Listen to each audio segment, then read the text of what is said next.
ko chechok pichu. Abwati ale ngot ko kase biik chu kotosea kolen ngo chechoket picho ko kimeche kityo kele daktari imi gaa. When you are in North Carolina you are home because the state beverage is milk. Taon nito po Charlotte ne kakinyorchi daktari kotindoi 874,597,000 peak of population in 2020. Charlotte konaat mising ng'onokimwoe kele NASCAR karishek cho kisindanege. Tindoi taonini basketball team, tindoi football team. Mwaat kora kele taoninito po Charlotte kotindoi 2 nuclear power plants chekinemune kityo stimet. So it's self-sufficient in ng'alekab energy. Ko kararan taonini ngimuche irutochi ko taonit ne kararan ako it's a wonderful city to visit. Ko kongoi mising eng taonyo ne kakinyorchi kebeberita po North Carolina.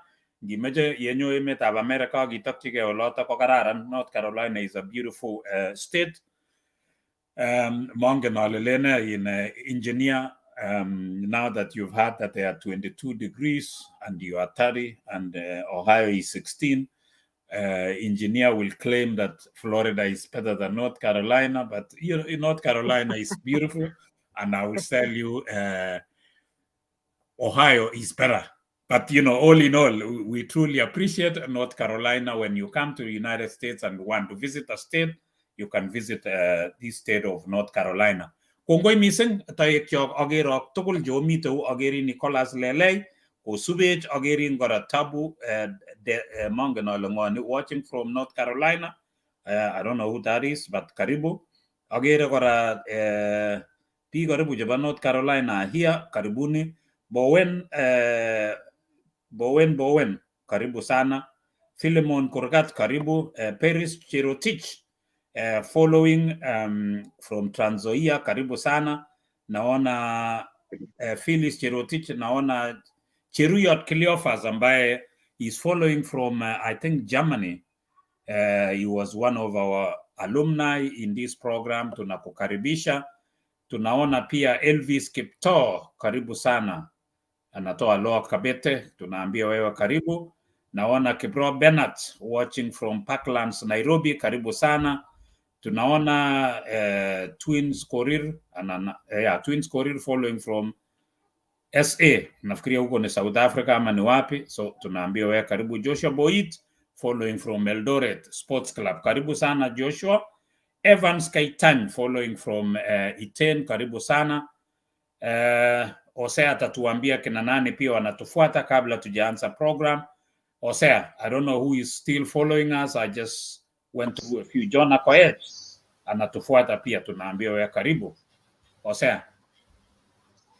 Asante sana balozi. Agere North Carolina hapo ni penye the first flight center in emetab America, huko ni North Carolina. So asante sana, asante sana. You know what happens with the manene first flight there? These yes. Two guys were born in North Carolina, not in Ohio, the two brothers wenye walianzisha ndege.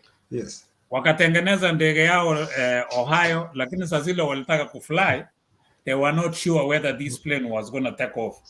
Wakasema tu wacha tuende huko North Carolina tuanzishe hii ndege. So when they went there, North Carolina claimed them. Wakasema ndege ilianzia huko, lakini they went to start over there. But it's very interesting. So North Carolina have claimed the two brothers who were born in Ohio. But so that is why we say the first flight, walienda tu kufly huko, so walienda kuomba pali ya kuanzia. But hawa jamaa wakaclaim hawa. But all in all, karibu. Wasea endelea. Asante sana. Agere go subet Emily Tanui Korir. Asante sana. My boss Kisubet all the way from Melbourne. Asante sana Bernard Tanui. Asante sana wote ni alumni wetu wa program wanatufuatilia all the way from Melbourne, Australia. Asante ya Steve Sitiane all the way from Western Australia. Kiptarbengen, asante sana. Eric Kirwa following from Laikipia. Asante sana. Ebron Kipkimboy gale following from Plateau. Kuna someone hapo au kana mgeni baadaye atakusia kidogo. kale out get scholarship to North Carolina. So gongoi balozi umebra North Carolina mpaka mtu ametaka kwenda North Carolina. Sosi Jemasi watching from Carolina, Dublin County. Gongoi Sosi Jemas, huyo ni fan wetu Kiprotich Kirwa, asante sana.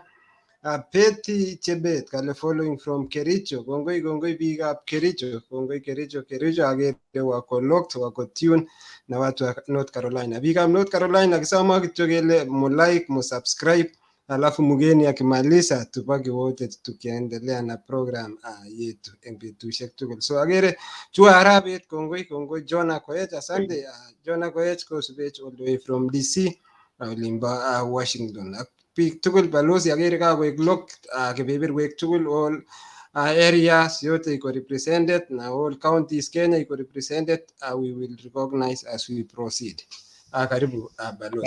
Asante sana Hosea, thank you so much, and thank you so much for all our followers. Utuandikie tu unatufuata from where, and then we believe you will be inspired by the time we finish our program today. Kwa vile tutaanza program yetu, nafikiria we will go with what we say ladies first, kwa sababu hey, you know, we have our only engineer here and we have our visitor here. So karibuni. So as we told you, daktari. So, you know, usually people ask daktari, kuna daktari, alafu kuna daktari. So huyu ni daktari wa maneno ya kutengeneza mwili. Specialized, we will tell us, we will get to know, you know, tunasikianga tu daktari, kumbe kuna daktari wa masikio, kuna daktari wa medicine, kuna we don't even know. So sisi tunasemaga tu daktari. So by the time we finish, we will probably differentiate to know, you know, because sisi wengine tuli-exit mapema, tukaenda other fields. But all in all, karibuni, we believe you will be inspired. So share our program wherever you are, like it, alafu tuendelee. So nafikiria we will go with ladies first, and engineer will start us with as we continue our program. Karibu sana engineer, ndio tuanze program. Kongoi Balozi, and Kongoi Kora, our guest for today, Dr. Asha. So Dr. Asha, we want to know who is Dr. Asha, and then where were you born? Tell us a little bit about your family, your immediate, like your parents, and a little bit about how your childhood was. Any good memories, any reflections about it? Karibu, Daktari. Thank you so much. I feel like it's a heavy question when someone asks you, who is Asha? I'm like, I am discovering her too. So I was born and raised in a place called Nyagacho / Motobo in Kericho.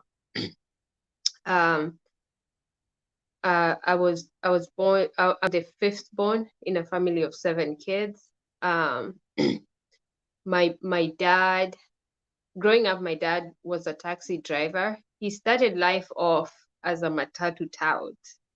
Alikuwa conductor wa actually magari kutoka Kericho to Kapsabet, and then akakuwa promoted to a driver from Kericho to Kapsabet, and then after that he bought himself a small saloon's car, and then he became a taxi driver. So when I was fully conscious of myself, I found my dad a taxi driver. My mom used to she used to bake mandazi, donuts, mahamri at home, and then she would package them in small packets and go sell them wholesale in Kericho town. So that's what she used to do for a living. So as I said before, I come from Nyagacho / Motobo. For the people who don't know Nyagacho, people refer Nyagacho to slum in Kericho. I don't. You know, it's just different perspective. So I grew up there. We had a lot of fun. I had a lot of fun childhood memories, including just the aspect of, you know, living close to each other, because we used to live in a very small plots. Our neighbors used to be, one of my uncles was our immediate neighbor. To share fence now. So I got the privilege of growing up with my cousins and my sisters. And then it being a very mixed like ghetto place. There used to be a lot of tribes around the area, so it was a very mixed up population, and that's why I grew up not speaking Kipsigis. Tulikuwa tuna, you know, my childhood friends were made up of Luos, Kisis, Kikuyus, but mostly a lot of Luos. So Luo was the first language I actually understood and spoke before I knew Kipsigis, because my mom and dad walikuwa wanatuongelesha Kiswahili nyumbani. So yeah, we had a lot of fun. My favorite childhood memory was, as I said before, because our plots zilikuwa ndogo ndogo, and my mom really wanted to, I guess, own and raise cows. We had 3 cows, and so during the holidays and over the weekend, there used to be this big field at the edge of our I guess I'll call it at the edge of our estate. So ilikuwa kiwanja kubwa sana. So what we used to do as kids, because over the weekend ilikuwa kazi yetu kupeleka ng'ombe, kuchunga ng'ombe out there, and then jioni to bring the cows home. So what we used to do was all of the kids in our neighborhood will take all of our cows to that field, and then we drive the cows to one corner. Zinakulia nyasi kona moja. And then we play. We will really play. And then, you know, the Wekericho is hilly. So there used to be a nice hill whereby now we would pour water on top of the hill and make it slidey. And then tutumie vibuyu ya maji, we slide down the hill. Best childhood memory ever. So we had fun. And then we all went to the same school. So I attended Matobo Primary School from nursery to class 8.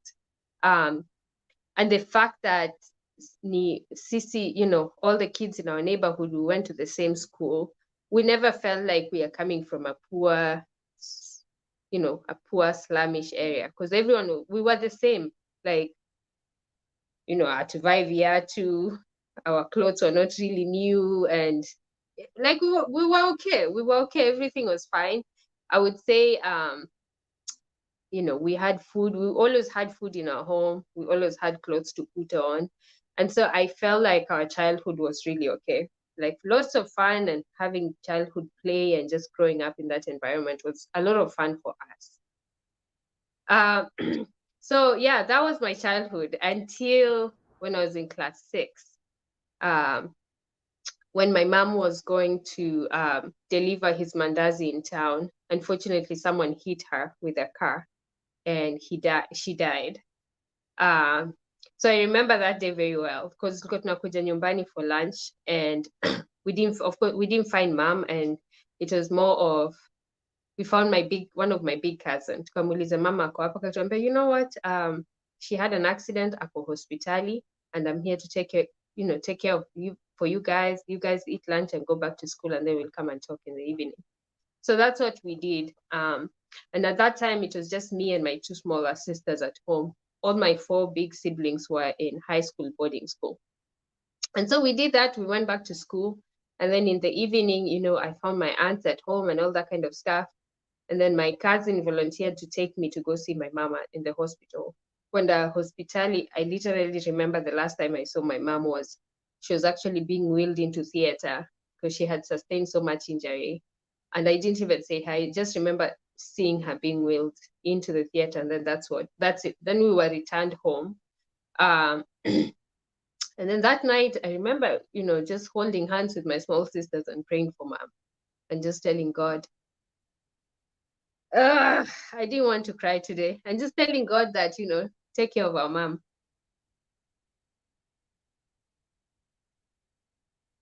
I'm sorry.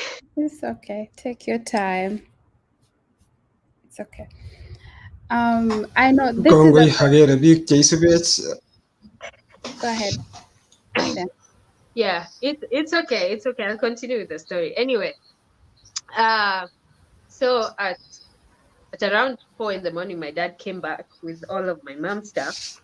And then we asked, you know, I was kind of the oldest child at that time at home. And I asked my dad, what happened? Why would you leave mom by herself in the hospital?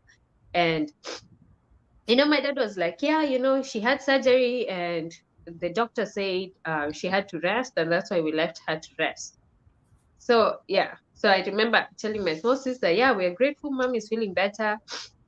we prayed and we thanked God for taking care of my mom.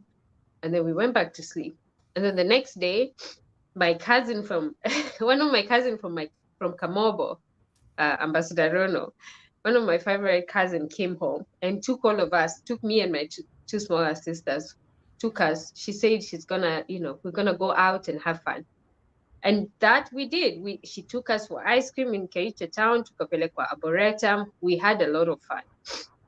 And then when we came in the evening, everyone, there's a lot of people, our neighbors, there's a lot of people at home. And then I had one of my aunts cry. And that's when I knew, okay, mommy's not there. And then the funeral happened and everything. During that time, I think, just the activities in terms of my bigger siblings had come home. There was a lot of family around, and then we went through the funeral process. And after, we buried my mom, and then everybody left, including my bigger siblings. They had to go back to their boarding high school. And so it was, my dad, me, and my two small sisters. And that's when reality really hits that, oh my goodness, mom is not here. And I think that's when I first became very conscious of who I am, number one, and what I need to do.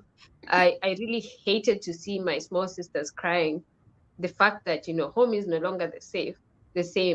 And so for me, I subconsciously took the responsibility of trying to make sure home feels the same for my two small sisters, such that I want to create an environment for the two of them to feel like everything is taken care of, everything is fine. And that's when I feel like I started, just being conscious and trying to be responsible for something as a child. I had never, done that before, because I was just a child. Everything at home was taken care of by mom before and all that kind of stuff. And so that translated to me figuring out, what time we need to wake up, what time I need to wake up, niakishe jiko ya stove, nipike chai. And then before we go to school, ninaakisha jiko ya makaa, ninamwagia hiyo makaa ndogo ndogo so that iwake for a long time, and then nitaeka maragwe ichemke, such that by the time we're coming for lunch, kuna maragwe na maybe ugali ya last night. And then when we go back to school, when we come back in the evening, my dad will be there, me and my dad will try and sort dinner out, just like that. And so just being responsible like that also started translating to me being conscious and responsible with my school stuff. And I remember for the first time now when I was in class 7, I started thinking of, like, sijawahi kaa chini niseme ninasoma, like, oh, maybe I actually need to start reading at home, and I need to make sure I'm doing my assignments and my homework is done on time. So I started doing that, and I remember in class 7, my math teacher, Matobo Primary School was one of those, just rural / urban area schools that you go to. And so in those days, if you get 55%, like our goal in life was to get at least 50% in every subject. If you get like anything above 60%, like, you are really trying. And so I remember this day in class 7, the picture that you're showing there, actually, I was in class 4. I had recited a poem and they gave me some present. So in class 7, my math teacher stood up and he made me stand up, and he said he's really impressed. I think it was like a 70% in math. And he just wanted to acknowledge me. And that was the first time I felt like my effort were being acknowledged by someone else. And it really gave me psych in terms of, like, wow, whatever I'm doing in math, I can actually translate and doing it in other subjects. And so I did that.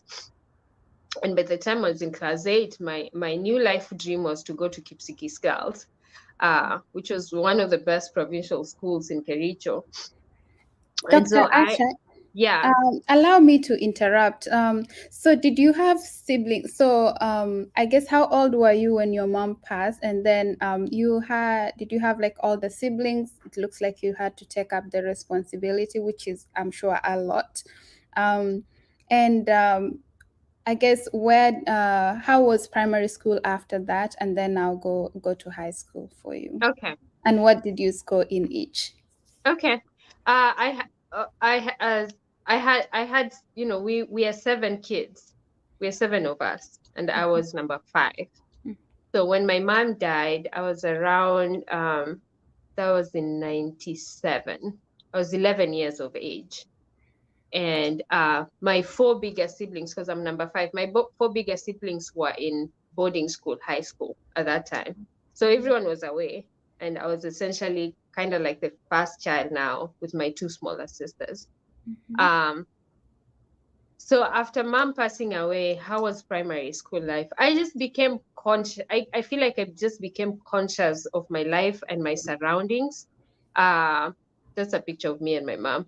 And you know, there were days I remember so well. There were days like we were out playing, and you know, grief hits you at very unexpected times. Like we would just be out playing in the field, and something happens, and I just sob and cry. And there were a few teachers, of course, who understood, like, you know, we had lost our mom, and they would comfort us, and they would try to tell us, you know, if you need anything, let us know. But I would just say I became conscious of my life and my school stuff after my mom passed away. And so it was more of like me being a responsible person, especially in class 7 and 8, just trying to make sure I am taking care of my 2 small sisters, of course, with the help of my dad. I did not want to get in trouble because I felt like my dad is handling so much. I never wanted to add anything on top of his plate. And so I just really tried to stay on the good side, take care of my school stuff and my 2 small sisters. And so I did KCPE in 2019. Honestly, I don't remember what I got. I think I got either 512 marks out of 700. And then nikaitwa Kipsigis Girls. Asante, Dr. Asha. Your story is so touching, and thank you for being brave to tell it, because I'm sure somebody is listening, and whoever is going through the same, atasikia na kuona kweli there's hope, and you can still make it. I'm sure you did really well, given all the responsibilities that you had to do or to take, being a mother now of your siblings, and then also juggling school and just taking care of the family. I cannot imagine how much that is. So you transitioned to high school, and you said your dream was to go to Kipsigis Girls. Did you make it to Kipsigis Girls, and how was life there in high school? Okay. Yeah, I made it to Kipsigis Girls. I have 2 big brothers and 2 big sisters.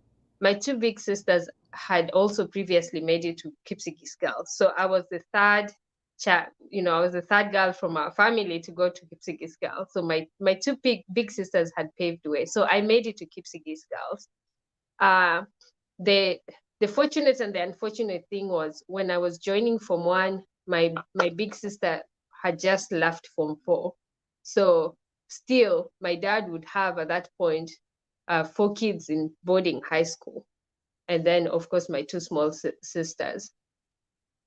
So Kipsigis Girls was the place I realized we don't come from a well-off family. Because, you know, being in Matobo Primary School, it sheltered us. We were all the same. We were all from the same background. We were all from the same neighborhood. We all kind of dressed similarly. Like we ate the same things. Like life was okay. Until now, when we went to Kipsigis Girls, that's when you meet people from all these other different families that don't come from Matobo Nyagacho area. And then it hits you that, oh, people tend to have more than a pair of shoes. Like, oh, you mean your mom drives to school? Wow. Ama kwenyu mko na fridge. Wow, I'm impressed.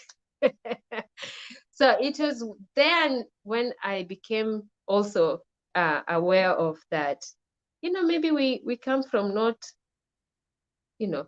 our background is not as good as other people's backgrounds.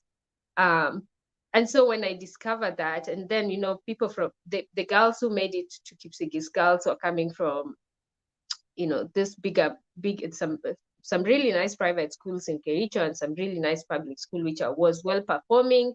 They speak fluent English, and, mimi niko hapo na Kiswahili yangu na sheng. So I became like, oh my goodness, I'm in this environment, people are doing so well, I need to do something too. And so when nikiingia Form 1, nika realize, Matobo Primary School was one of the poor performing schools that had someone joining the school. And so I realized where I was, and we were 120 of us in Form 1 that time. And I knew how to put myself like where in this rank I belong to. And I was fully conscious of that. But I also realized this is a clean slate for me to start. And I just remember I told myself I'm going to take advantage of every opportunity being given here. The other thing that happened when I was in Form 1 was my biology teacher, after her first lesson, she called me outside. And she told me, I know we've just met. I want to let you know I was the biology teacher of your big sister, Sophie. I want to let you know she got an A in biology, and I expect nothing but the same from you. It's like, whoa. Huyo ni Sophie, this is me, leave me alone. So that's what happened in Form 1. I just wanted to like catch up with everyone around me and be at par with even all those people coming from a better environment back home. And so I was just 100% committed in trying to do my very best. And I remember now, after Form 1 first term, we had tulifunga shule, tumefanya exams, and I was at home. They usually sent a report from nyumbani via poster. And so my dad went to pick up the report form. And so maybe my assumption was I wanted to be among the top 50 students in my school, in my class, in my Form 1. I just wanted to be top 50. That's all I wanted to be. And so my dad brought the report from home. And I remember akanunua na biscuits here, Brittany biscuit. It used to be called Brittany, something. Britannia, I think. Britannia, yeah. He bought like a box of Britannia biscuits, my favorite. And then he was like, yeah, this is for you, and this is your report form. And then I opened the report form. I was position 1. I was position 1. I was like, oh my goodness. I beat all of them. And so that gave me an oomph in terms of, wow, okay, I actually beat people from Kericho Primary School. It was a very fancy school, and I think it's still a very fancy school in Kericho. And I was just like, oh my goodness, like me putting work into my schoolwork, like putting effort in my schoolwork is paying off. And yeah, and so when I went back to term 2, I was like, you know what? I'm gonna try and keep this position for as long as I can manage to. And I was like, I'm just gonna keep at it. And so I was like 100% committed to my schoolwork and nothing else, because I knew where I was coming from. I knew my background. I knew I am different from everyone around me. I knew I was fully conscious of the situation at home. I was fully conscious 100% of how much my dad was sacrificing to just make sure school fees is paid on time. I was never sikuwahi fukuzwa ati home for school fees. Ningekosa pocket money, yes, but school fees, yeah, my dad made sure school fees was always paid on time, and I was never I was fully conscious of that, and I just decided to give it my best. And so yeah, throughout Form 1, until Form 4, I retained my position, and it just became more of, this term nimepata hii marks, next term I want to get this more marks, or next term I want to make sure I improve on this subject that I'm really struggling with, and all that kind of stuff. So that was high school for me. But when I was in Form 2, my dad called all of us. He wanted to talk with all of us as kids. And then akatuambia, I just wanted to let you guys know that I'm really trying my best here, but I cannot keep up with your school fees. So I have decided to sell my car, and I'm going to pay school fees for all of you up to Form 4.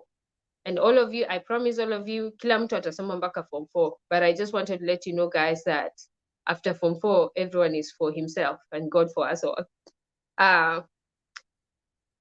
And so, we were not mad at him at all. We understood what he was doing, and we understood the sacrifice he was making. And so my dad ended up selling his car and opened a small canteen, nyumbani. So he started operating his canteen and trying to, make some money out of the canteen and from the milk from our cows at home.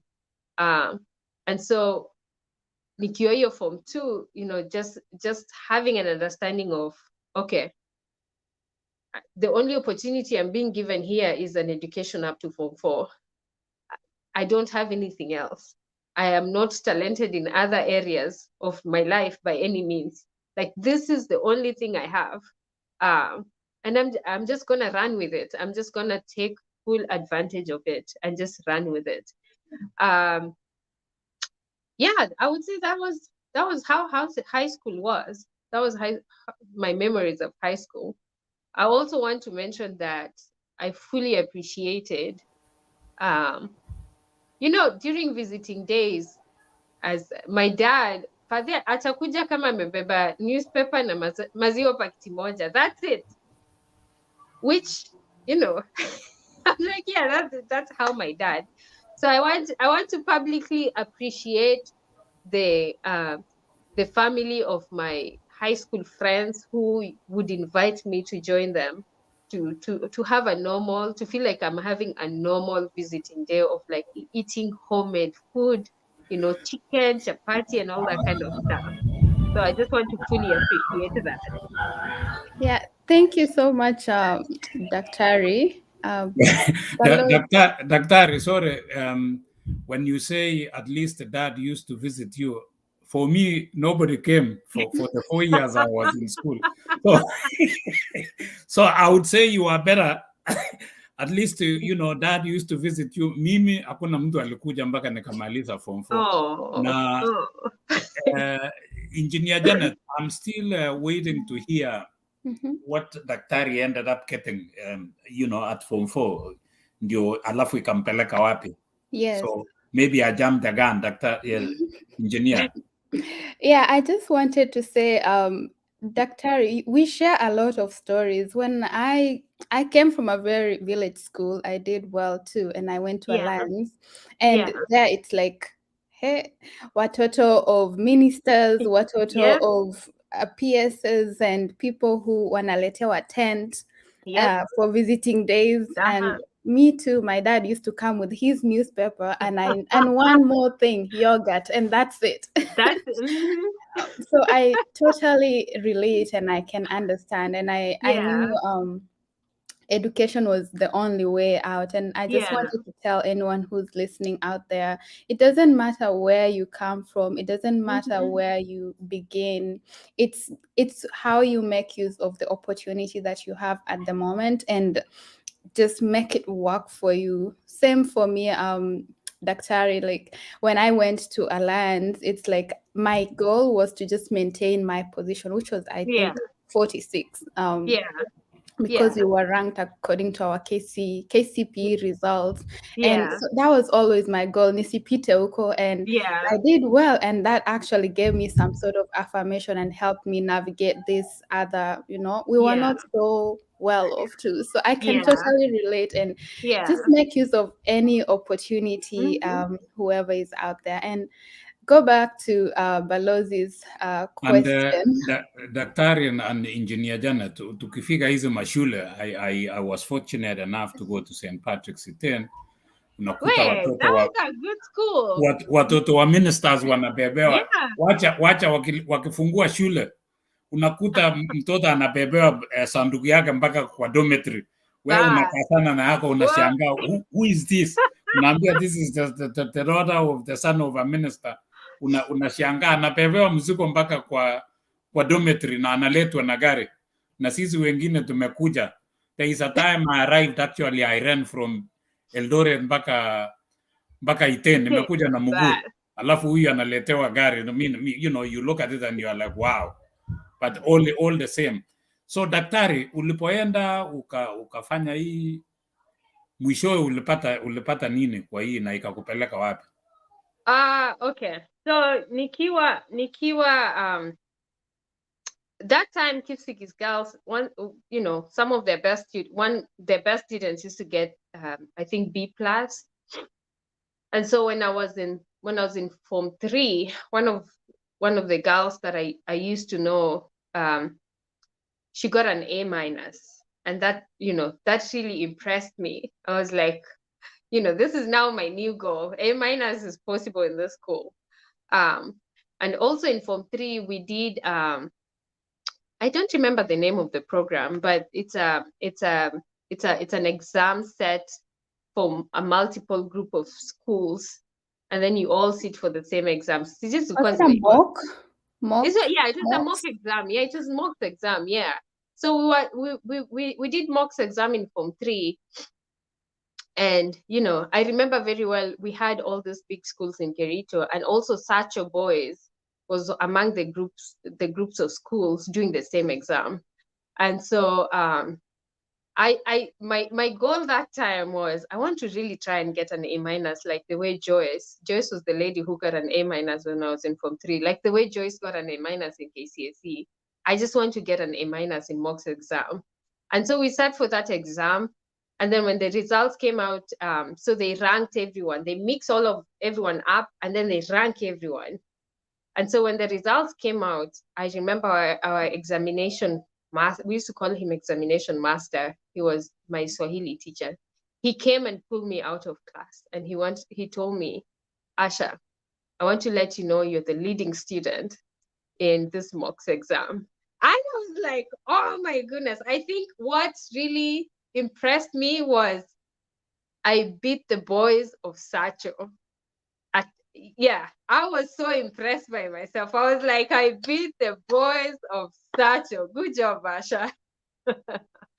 And I got an A. I got an A for my mocks. And I was like, that's the drive that I need at this point. And so I went to Form 4, and my new life goal then was like, you know what? I'm gonna attempt an A.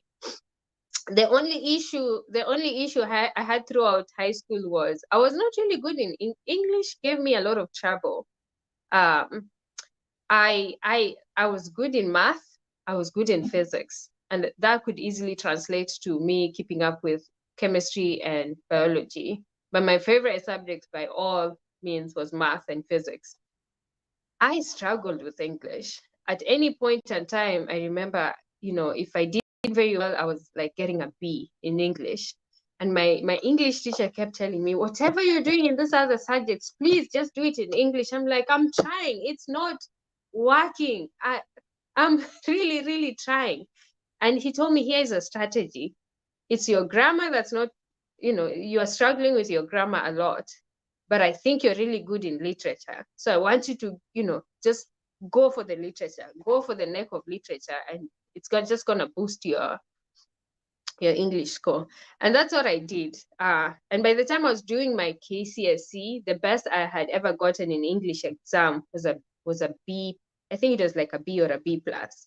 And so I did KCSE, and I got an A overall grade, and I got an A- in English.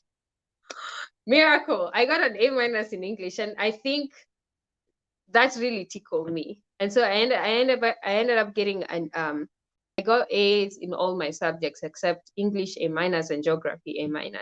And so overall grade, I got an A. na nikakuwa kwa gazeti. I think I was like the 13th or 14th student in Rift Valley. Yeah. Wow, Asha, I'm listening to your story and I'm like, this is like a carbon copy of my story myself. Yeah. So, Yeah. I was not so good in English. My best classes were maths and physics. So I'm Yeah. listening to you and I'm like, oh my God, this is my story. And I know how it feels. I was good in literature too. And I was Yeah. not so good. I struggled with English. So I don't know what's it with English, but I Yeah, love like that. Swahili. So Yeah.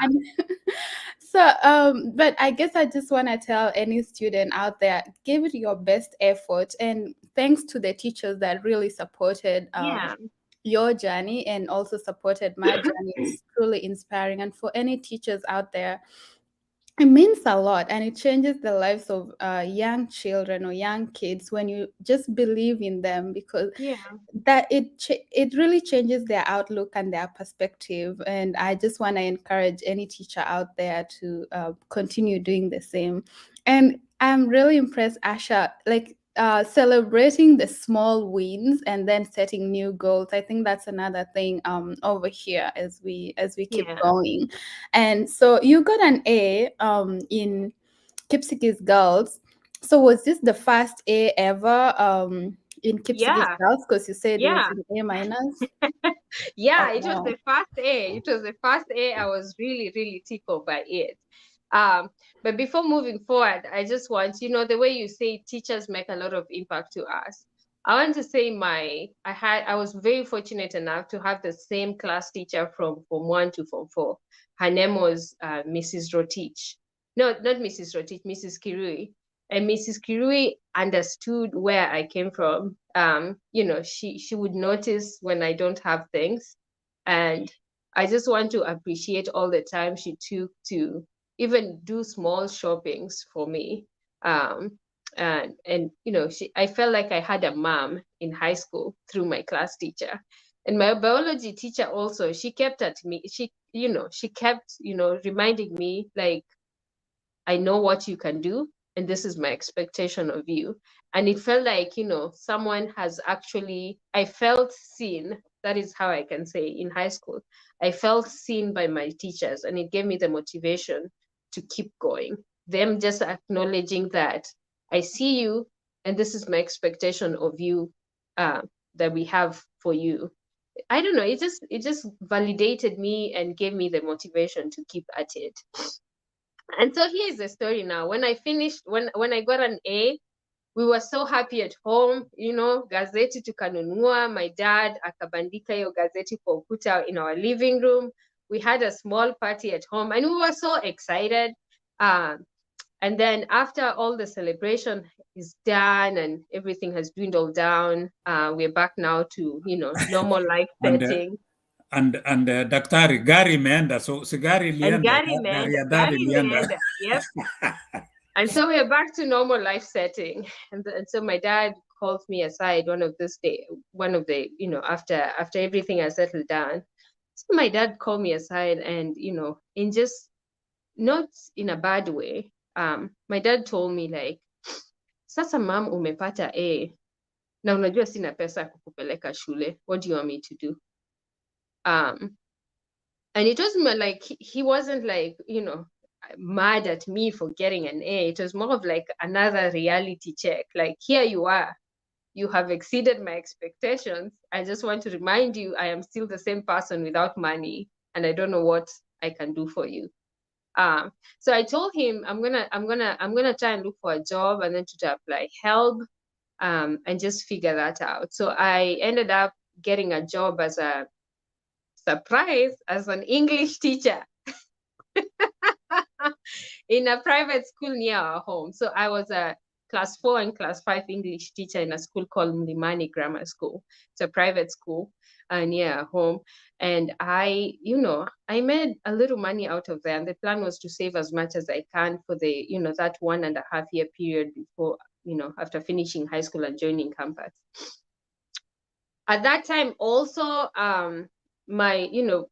the fact that I was good in math and physics, I knew I wanted to go into engineering. That's like I'm good in math and physics. I want to do engineering. If I just knew math and physics is being done in the engineering world, and that's why I flourish at these things. I want to go into engineering world. And so I had, you know, Nikiwa Form 4, I had actually applied to go into engineering school. And so after the results, my dad was like, you know, you can actually go to med school. Your marks, you can go to med school. And so we ended up talking. I was like, I'm not really sure about biology and all that kind of stuff. I just, you know, wanted to do engineering school. Then my dad was like, you know, how about this? You go try med school. You apply for med school, then you go try med school. If you want to see, you know, it's not your thing, you just switch over to engineering. I was like, you know what, it's a deal. And I think that time Nairobi University had this thing of within the first, I think 4 or 6 weeks, you can switch schools. So I told my dad, I'm going to try med school for 1 month, 4 weeks. Ikishindikana, if it's not my thing, I'm just going to walk over. Daktari, I thought you had gotten an A in biology. I had an A in my biology. So you had an A in biology. I had an lakini A in unataka biology. engineering. Yeah, I had an A in biology, but I wanted, you know, math was like my thing. Not even biology. Math was my thing. And I thought, you know, it's engineering school that they do a lot of math. It was either engineering school or acquiral sciences that apply a lot of math. And so I thought, you know, that's what I wanted to do. But my dad was like, you know, just try med school and just, you know, if by 4 weeks you feel like it's not your thing, I am giving you permission to switch over to whichever engineering school you want. And so that's what I thought I'd end up doing. So before even going to campus, so nilikuwa nafunza hiyo Mlimani Grammar School while, you know, figuring stuff out. And ultimately I talked with my dad. I was like, ikishindikana sana, we might do like a small harambe and all that kind of stuff. So one day nilikuwa kwa kantini ya my dad. Nilikuwa namsaidia kuuza duka. And so it was raining. You know the way it rains in Kericho, it was raining at that time. And I had a flask of tea. You know, I was just drinking tea kwa duka with a flask of tea, and it was raining. Then an old man comes to shelter from the rain, mbele ya duka yetu. And so he came, and then he was asking me, hapa ni kwa nani, uko shule wapi? And so me, I was very excited. I was really excited that time. Nilikuwa nimepata A, and I was excited to tell everyone who I meet, like, yeah, I was in Kipsigis Girls, I got an A, and here's my results slip. And so he could tell from where we lived, like, watu sidhani watamanage kupeleka mtoto shule. I don't think they are able to take this girl to university. And so he asked me, you know, total stranger. I remember his name was, he was Mr. Chepkon, total stranger. And so he asked me, have you ever heard of, you know, James Findlay scholarship? Nikamwambia no.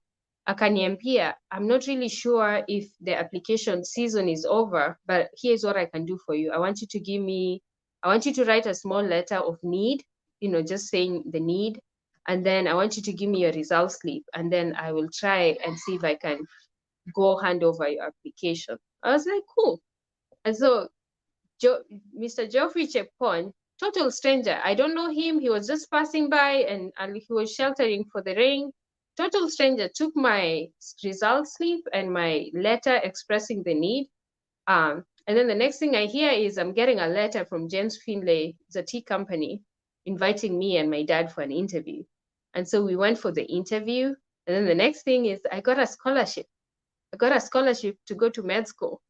And it wasn't just like scholarship to pay for my tuition. It was like a full ride scholarship. They paid for my tuition. They paid for hostels. They asked for the budget of school books that are needed. They paid for that, and they gave me pocket money. So like full ride scholarship, 5 years, University of Nairobi. And that's how I got a scholarship. And so, yeah, I managed to go to campus on a full ride scholarship, thanks to this gentleman called Geoffrey, you know, total stranger, Geoffrey Chepkon. So daktari, huyu jamaa Chepkon amekuja tu kujikinga kwa mvua. So just because, yeah, let's say let's say it was ni Mungu ndiye amemleta huyu jamaa. No, let me tell you. Come, you know, when I finished med school and I went back to Kericho, I went looking for him to say thank you. And I was talking with him. So he was telling me that day, so from stage Nyagacho to his house, it's just a straight line. And so that day he decided he's going to take a walk to stage Nyagacho and walk back to his home. And so he walked to Nyagacho stage. And then when wanting to go back to his home, he decided to take a different route. Something just told him to try a different route. And on the different routes, it was the route where our shop was. And then it started raining. And so alihav kujikinga mvua. And that's when he came to the nearest shop, which was our shop. I think it's a miracle. Yeah. I feel like God brought this man to my life. Yeah. Daktari. Meanwhile, pale hivi, you know, there is a step I don't want you to miss. Ulikuwa umeambia dad, you're going to try for a month. Yeah. So, umeenda University of Nairobi, hii maneno ya Gen Finley mekuja, you've gotten a scholarship. You are not sure ulienda kufanya. You didn't tell us how much you saved from teaching the English ambaye ilikuwa, you know, your least favorite subject. By the time I was going to campus, I had 28,000 that you had saved. Savings, yes. All right. Na umepata scholarship. Kuna huyu mwalimu anaitwa Mrs. Kirui, kuna mwalimu anaitwa Mrs. Rotich.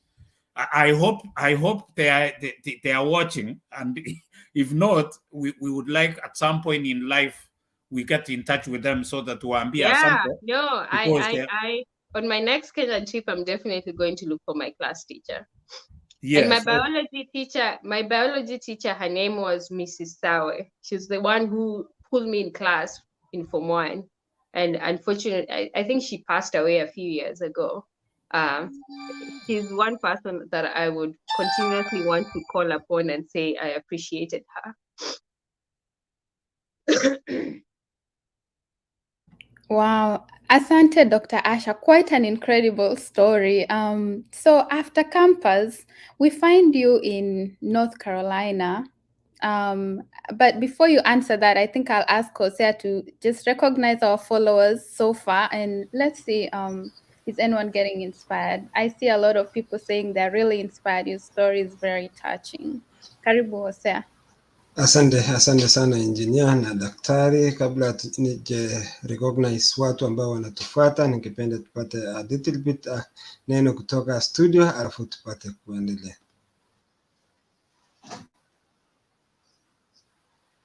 And then produce titles. That is 1 star. The second level, we call it 2 star. This is prime land, whereby we grade the roads, we put a marking fence, do the beacons, and produce titles. And this property is also not very expensive.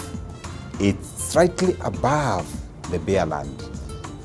The third level, we call it 3 stars. This 3 star is value added plots. We do the malam, we do the water, we do the mesh fence, and there's a caretaker on site. It is called 3 star property. The fourth level is 4 star. 4 star is ready to build development. 4 star is a property that is ready. Asante sana Optifen na CEO wetu Joshua Shuri na Dorcas Chelagat. Dori Chelagat, ukitaka shamba upande wa Nairobi, you get in touch with director Dori Chelagat. She will help you to acquire a plot in Nairobi. Asante sana watu wote ambao wanatufuatilia. Naona Kimaru Cherry Songale live from Joro Nakuru, nice program. Asante sana mtu wa Njoro. Joseph Rotich all the way from Narok. Asante sana Chitab Narok to Rotich. Duncan Gale following from Nairobi. What an inspiration. Gongoi to Rotich. Duncan Hilary Osman. Wow, awesome. It is really amazing experience. Asante sana. Ainea Kimboy all the way from Cyprus. Northern Europe Chebet, asante sana. Daktari Joel Kimeto, asante sana. The program is so nice and learning a lot from it. Asante sana Daktari Joel Kimeto, akotikibwatwok chi age tugul choronok chebo daktari ole imi ngot ko kikotinyin daktari ketinye boisiet nameche sikoi koshian engineer koborwech ole kokeit anan boisiet nekitorchinigei nebo daktari Joel Kimeto nebo ketet big studio the Great Commission Singers in Golimba County nebo Kericho. Kongoi Daktari Kipkorir Ruben, asante sana. Strong woman. Ambassador Kiprop, congratulations Daktari for a new appointment. Kongoi Ambassador Kiprop. Tigeita yuna Daktari kora Mark Cheruya. This is a good motivational talk to encourage the young people of our time who doesn't understand what it means for someone who has to add in regardless of what the present challenges pass to the Daktari and engineer. Kongoi Daktari Mark Cheruyot all the way from Western Australia. Edwin Keita Lam, great show. Asante sana Edwin Arap Talam. Ambassador Alfred Sajin all the way from headquarters Ulimba Rift Valley, Western Australia. Asante sana Arap Sajin.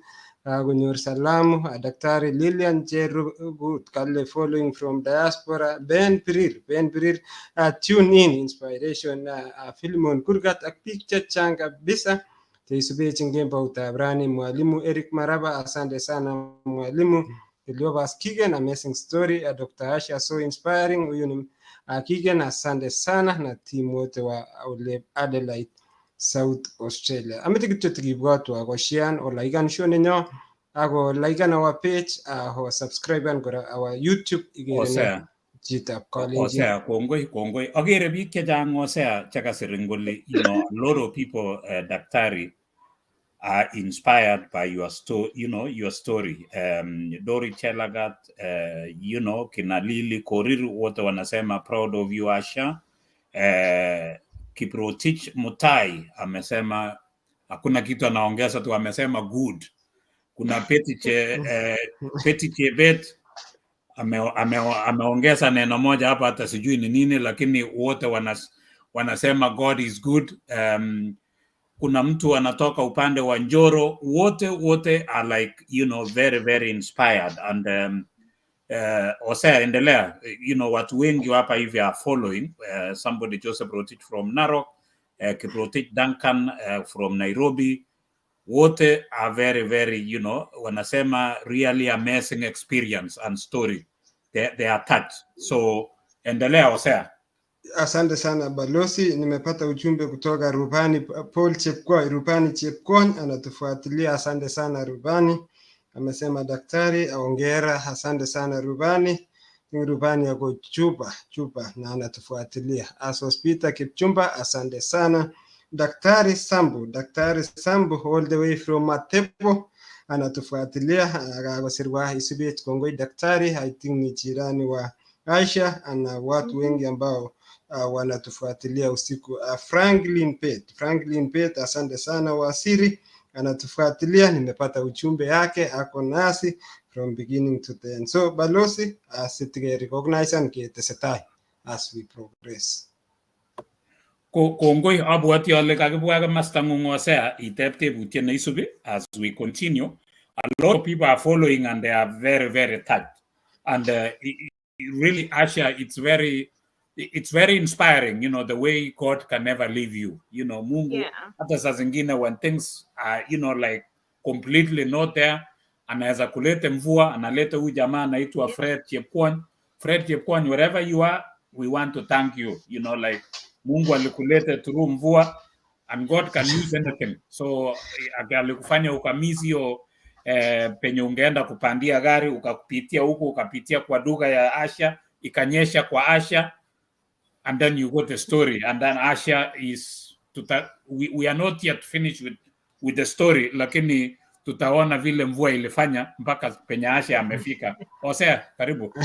Asante sana Balozi na watu ambao wanatufuatilia. Maraba, asante mwalimu, unaingia, tuko pamoja. So daktari, we found you in North Carolina. Take us through after finishing in University of Nairobi. Why America? Why not Australia? And be specific, being North Carolina.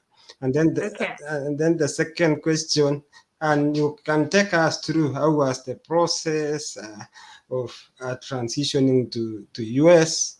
And probably the third question is, we found you trending as a chief pathologist. So most of the audience some of them ni watu wa mashinani. So ni chief, what is your role na unafanya nini na kwa hiyo kazi yako as chief pathologist? Hata mi kusema inanichanganya kidogo. Ama wakisema hiyo, wakisema hiyo, when they say that, what does it mean actually? You know, unajua saa zingine wewe sasa kazi yako ni kufanya nini na unasimamia watu wangapi, ama ni kazi ya kufanya nini, you know, like I don't know if engineer knows, probably she has googled or say, you know, we don't know, lakini tunajuanga tu daktari ni daktari.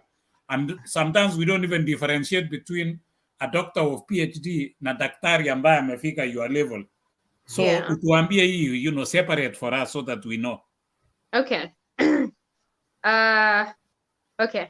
So I'm just going to continue to where I left the story. So I went to med school, and then I did med school for 4 weeks. And then after 4 weeks, I called my dad. He can be my dad. I think I really like what I'm doing, and I'm going to remain in med school. And so I remained in med school for the 5 years. Nikamaliza medical school, and then it's a requirement in Kenya after you finish medical school, you do 1 year of internship. So I went back to Kericho. I did 1 year of internship in Kericho District Hospital.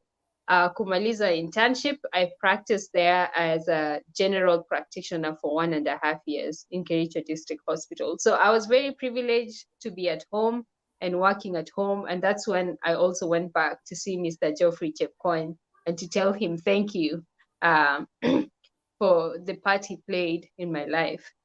After 1.5 years, during this time, of course, I met boys here and there. I dated here and there. But the guy who, you know, I ended up falling in love with and got married to was based in the US. His name is Dennis Rono. And so I moved to the US in 2013 after getting married to him. And that's how I came here. So Daktari, you've gone very fast, Daktari. You know, we are still in Kericho. we are still in Kericho. Okay. We're still in Kericho. Umepata huko, did you go back to Nairobi ama from Kericho ukakuja straight America? No, I used to work in Kericho District Hospital.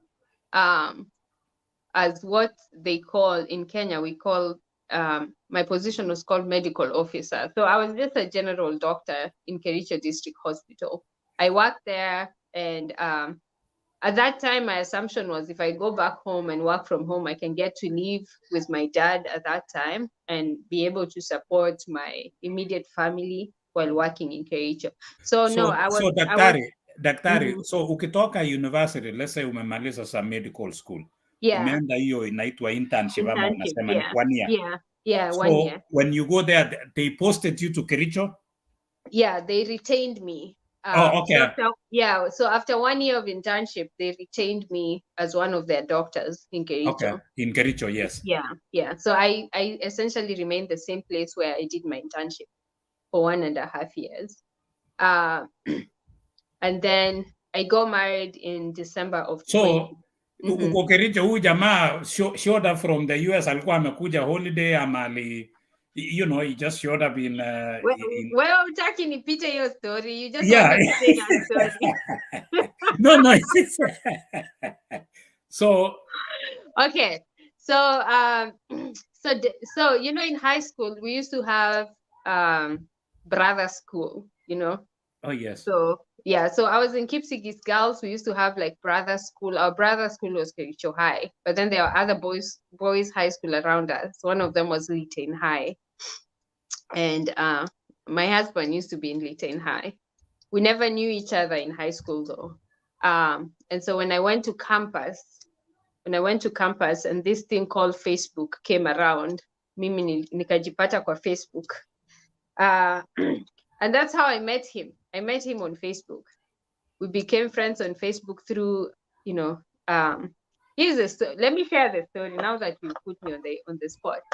So I was in I think I was in third year med school, and we were given a group of, we were 15 of us in a group, and I was the leader of that group, clinical group.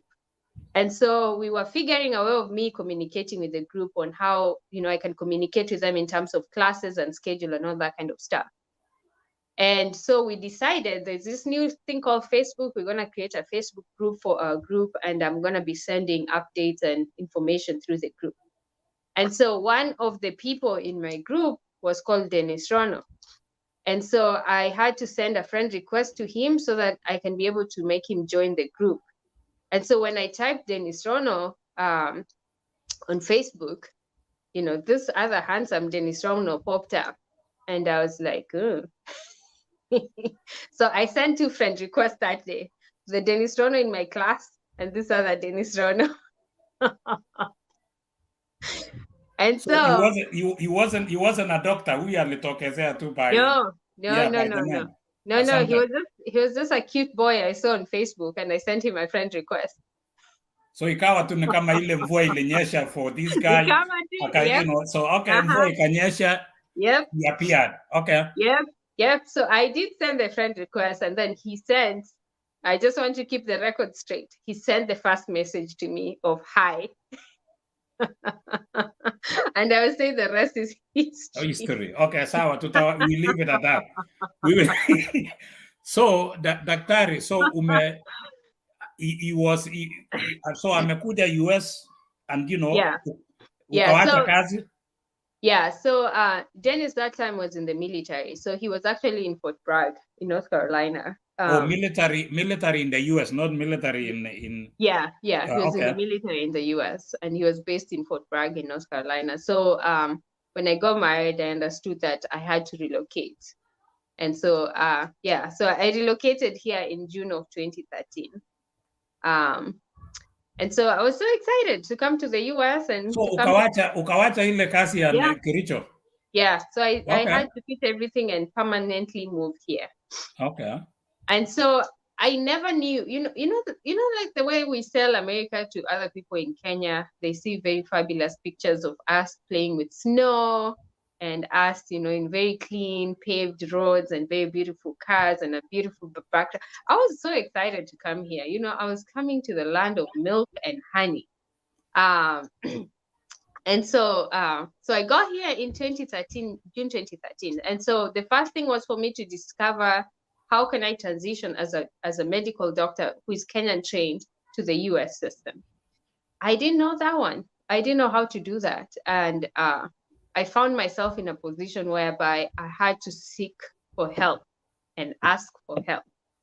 And it was very hard for me. I had figured this life out in a miraculous way by me and my close families up to, you know, I'm done with school. I was working in Kenya.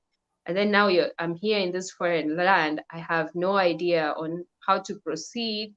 And I'm put in a position whereby I have to ask someone for help.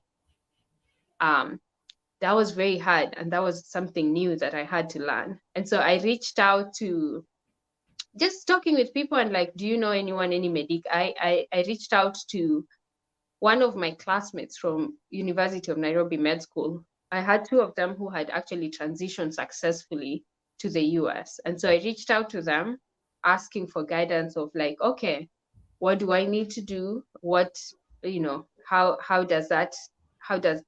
what's the process and how can I transition? So the transition process involves doing what we call United States medical licensing exam. It's a 3-part it's a 4-part exam.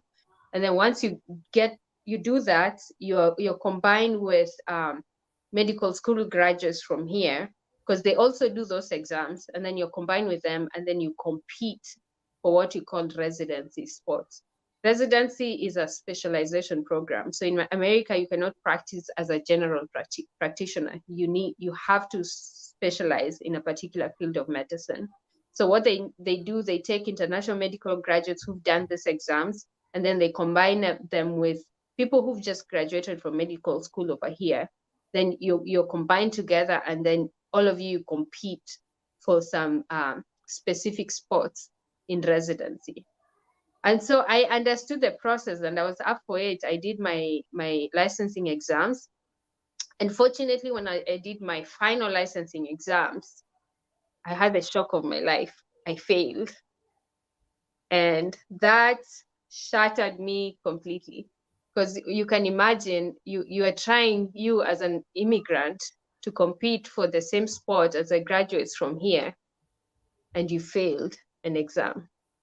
That was a big blow for me.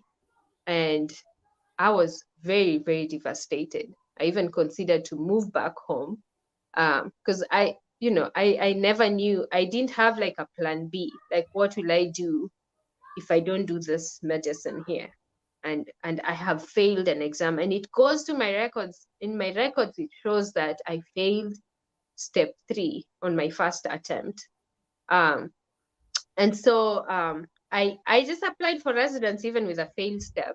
And the first time I applied for before I go that, once I failed, I reapplied for that exam. And of course, again, I had to reach out to the people who've done this exam and passed and be like, I was telling them what I did, and I was just looking for pointers in terms of what did I do wrong and how can I repeat, like I'm going to reattempt these exams, and how can I make sure that I do not fail this exam again. From a background of figuring things out and passing exam to being in a foreign land and failing an exam, it was very humbling for me. It was like, being put in a place of, it was a very strange spot. And then I had to again ask for help from people around me. And that, I just realized, like, I guess I'm in this my new life. I'm in this new position of, I have to start learning to ask for help, and I have to start learning to accept help and just being okay with people helping me figuring things out. And so I reached out to people around me, asking them for strategies, how do I make sure I actually pass this exam? So I repeated that exam and passed it. So daktari, kabla hujafika hapo hivi, so do you pay for these exams? Yeah. So you come, well, you are a daktari ambaye umepita mtihani huko nyumbani, umekuwa daktari, you've been practicing back home. Yeah. So kufika hapa unaambiwa, no, wait a minute. You have to start all over. So you started all over. Yeah. And now inalipwa? Inalipwa, yeah. So okay. It's a 4-part exam. I think the first part was $1,200, step 1. It was a very expensive exam. I think step 2 was around $700. It was a very expensive exam. And at that time, mind you, I had my first baby, and my husband was the one, he was my big sponsor. He was paying for all these things. And I don't know, I just felt like I had, disappointed. So when you did the exam na umerudi nyumbani, so Mr. Rono ako hapa, unaambia Rono, tumeanguka hii mitihani, I want another 1,000. You know, 1,000 in Kenya is 1,100. So unaambia mimi nataka another 1,100 to what? Yeah. Yeah, he knew. And I think I am so privileged to have a very supportive spouse. He knew, and he knew how disappointed I was, and so that happened. He again had to raise money to pay for me to repeat an exam, which is worth more than $1,000. And I reattempted that exam, and I passed it. And so I passed, and I knew, it's not done. You can do these exams and you've passed all of them, but that doesn't automatically give you a license to practice in the US. You have to specialize in the US before you're allowed to practice over here. So passing the exams just gives you an opportunity to apply for residency, which is more of like a specialization program. So once I reattempted that exam and passed, so I had now to apply for residency And these are sports now, you're being combined with all the medical school graduates from all the medical schools in the US, and then you're competing for very specific amount of residency spots all over the US. And so the first time I applied, I was not invited for any interview, like nothing. I did not get any interviews, and the application season ended without me getting any interview, and that meant me not having a residency spot. And I was not surprised because, you know, the fact that I had failed the first time I attempted step 3 exams tarnished my application. Because some of this institution, once they see a fail, you are automatically disqualified from the people they will consider into the program. And so after that, I was very disappointed. I was at a very low point in life. You can imagine I had been supporting my family back home. I'm here, I don't have a job. I'm trying to get, you know, into residency. I am not supporting anyone at home at that time. I have failed. I don't have a residency spot. I have a baby, and I don't have a plan B. And so I actually thought of moving back home and going and start life all over again at home. But now that's complicated because I'm not just by myself. I have a baby and a husband, and this has to be a community decision to make. It's not like I'm just by myself. I cannot just up and go. I have a baby and I have a husband, and it has to be a discussion in terms of what do we want? If you move, what does that look for us as a family? And so it came down to, we decided I'm not moving back. I'm going to try and figure a way of making my CV look better. Is there a way of I can make myself as a better applicant for residency, such that when I apply for residency, I can stand out as an applicant? And also a way of what else can I do apart from practicing medicine in the US if this residency thing does not work out? And so again, I found myself in this position of, you know, looking for help and asking people for their input in trying to figure this thing out. So eventually, the decision that I came with was like, I'm going to apply for a master's program, and I'm going to try and get into a position whereby I'm going to do a program that if I don't end up in residency, I can end up starting, you know, settling down here as a professional in a different way.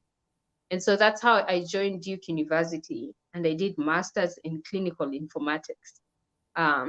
So it's just more, yeah. Daktari, so umewacha sasa hii maneno ya residence imeanza kuwa mlema kidogo.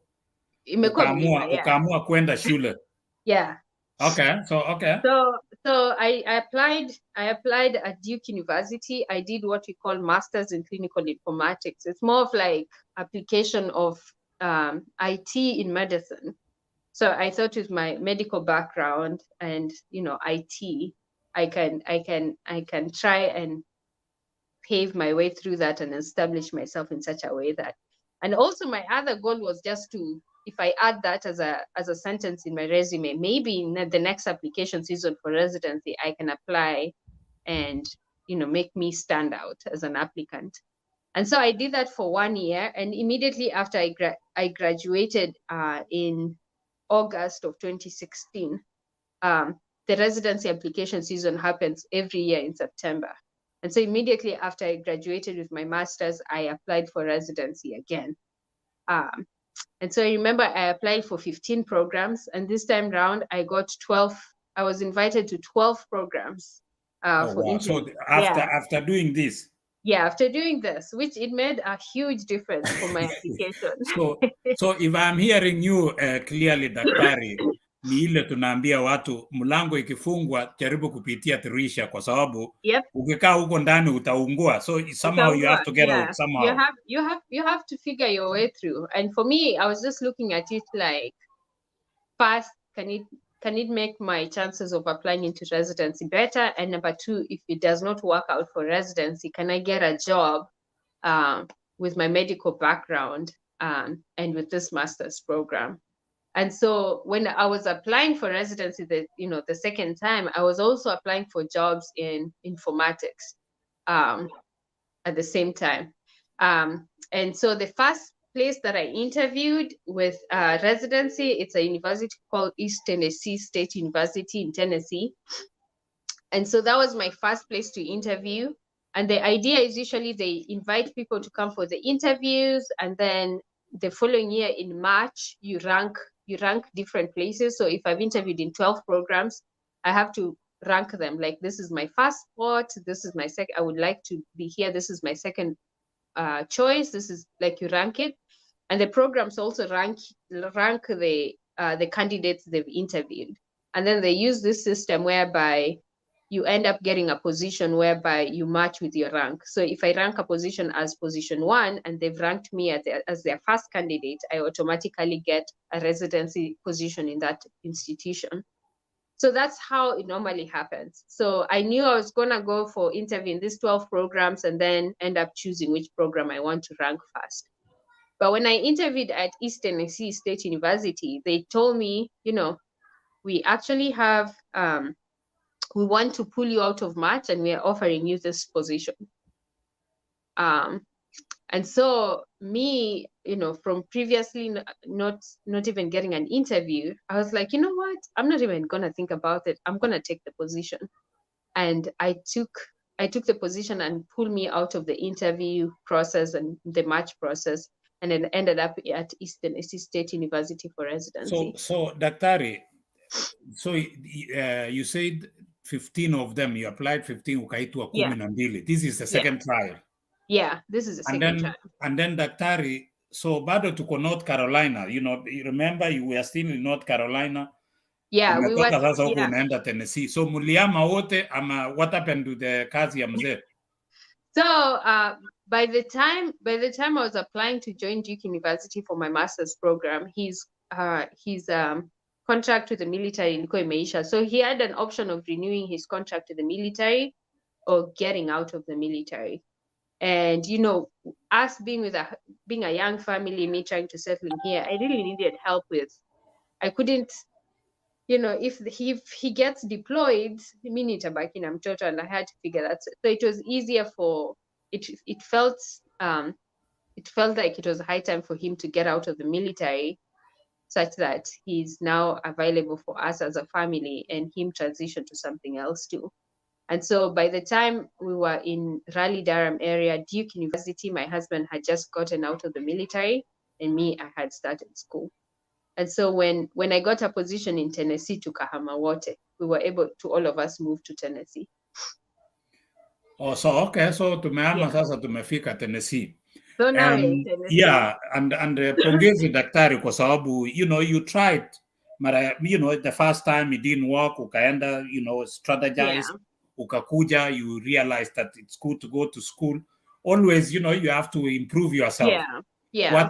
Watu wengi daktari huwa wanatuandikia, like some people, like Janet, she got an A, anaambiwa tuenda America, utaingia, you go study medicine. People don't understand that medicine in America is a graduate program. It is, so, yeah. People don't understand that. People think, ukimaliza tu form 4, unakuja unaingia medicine kama uko Nairobi.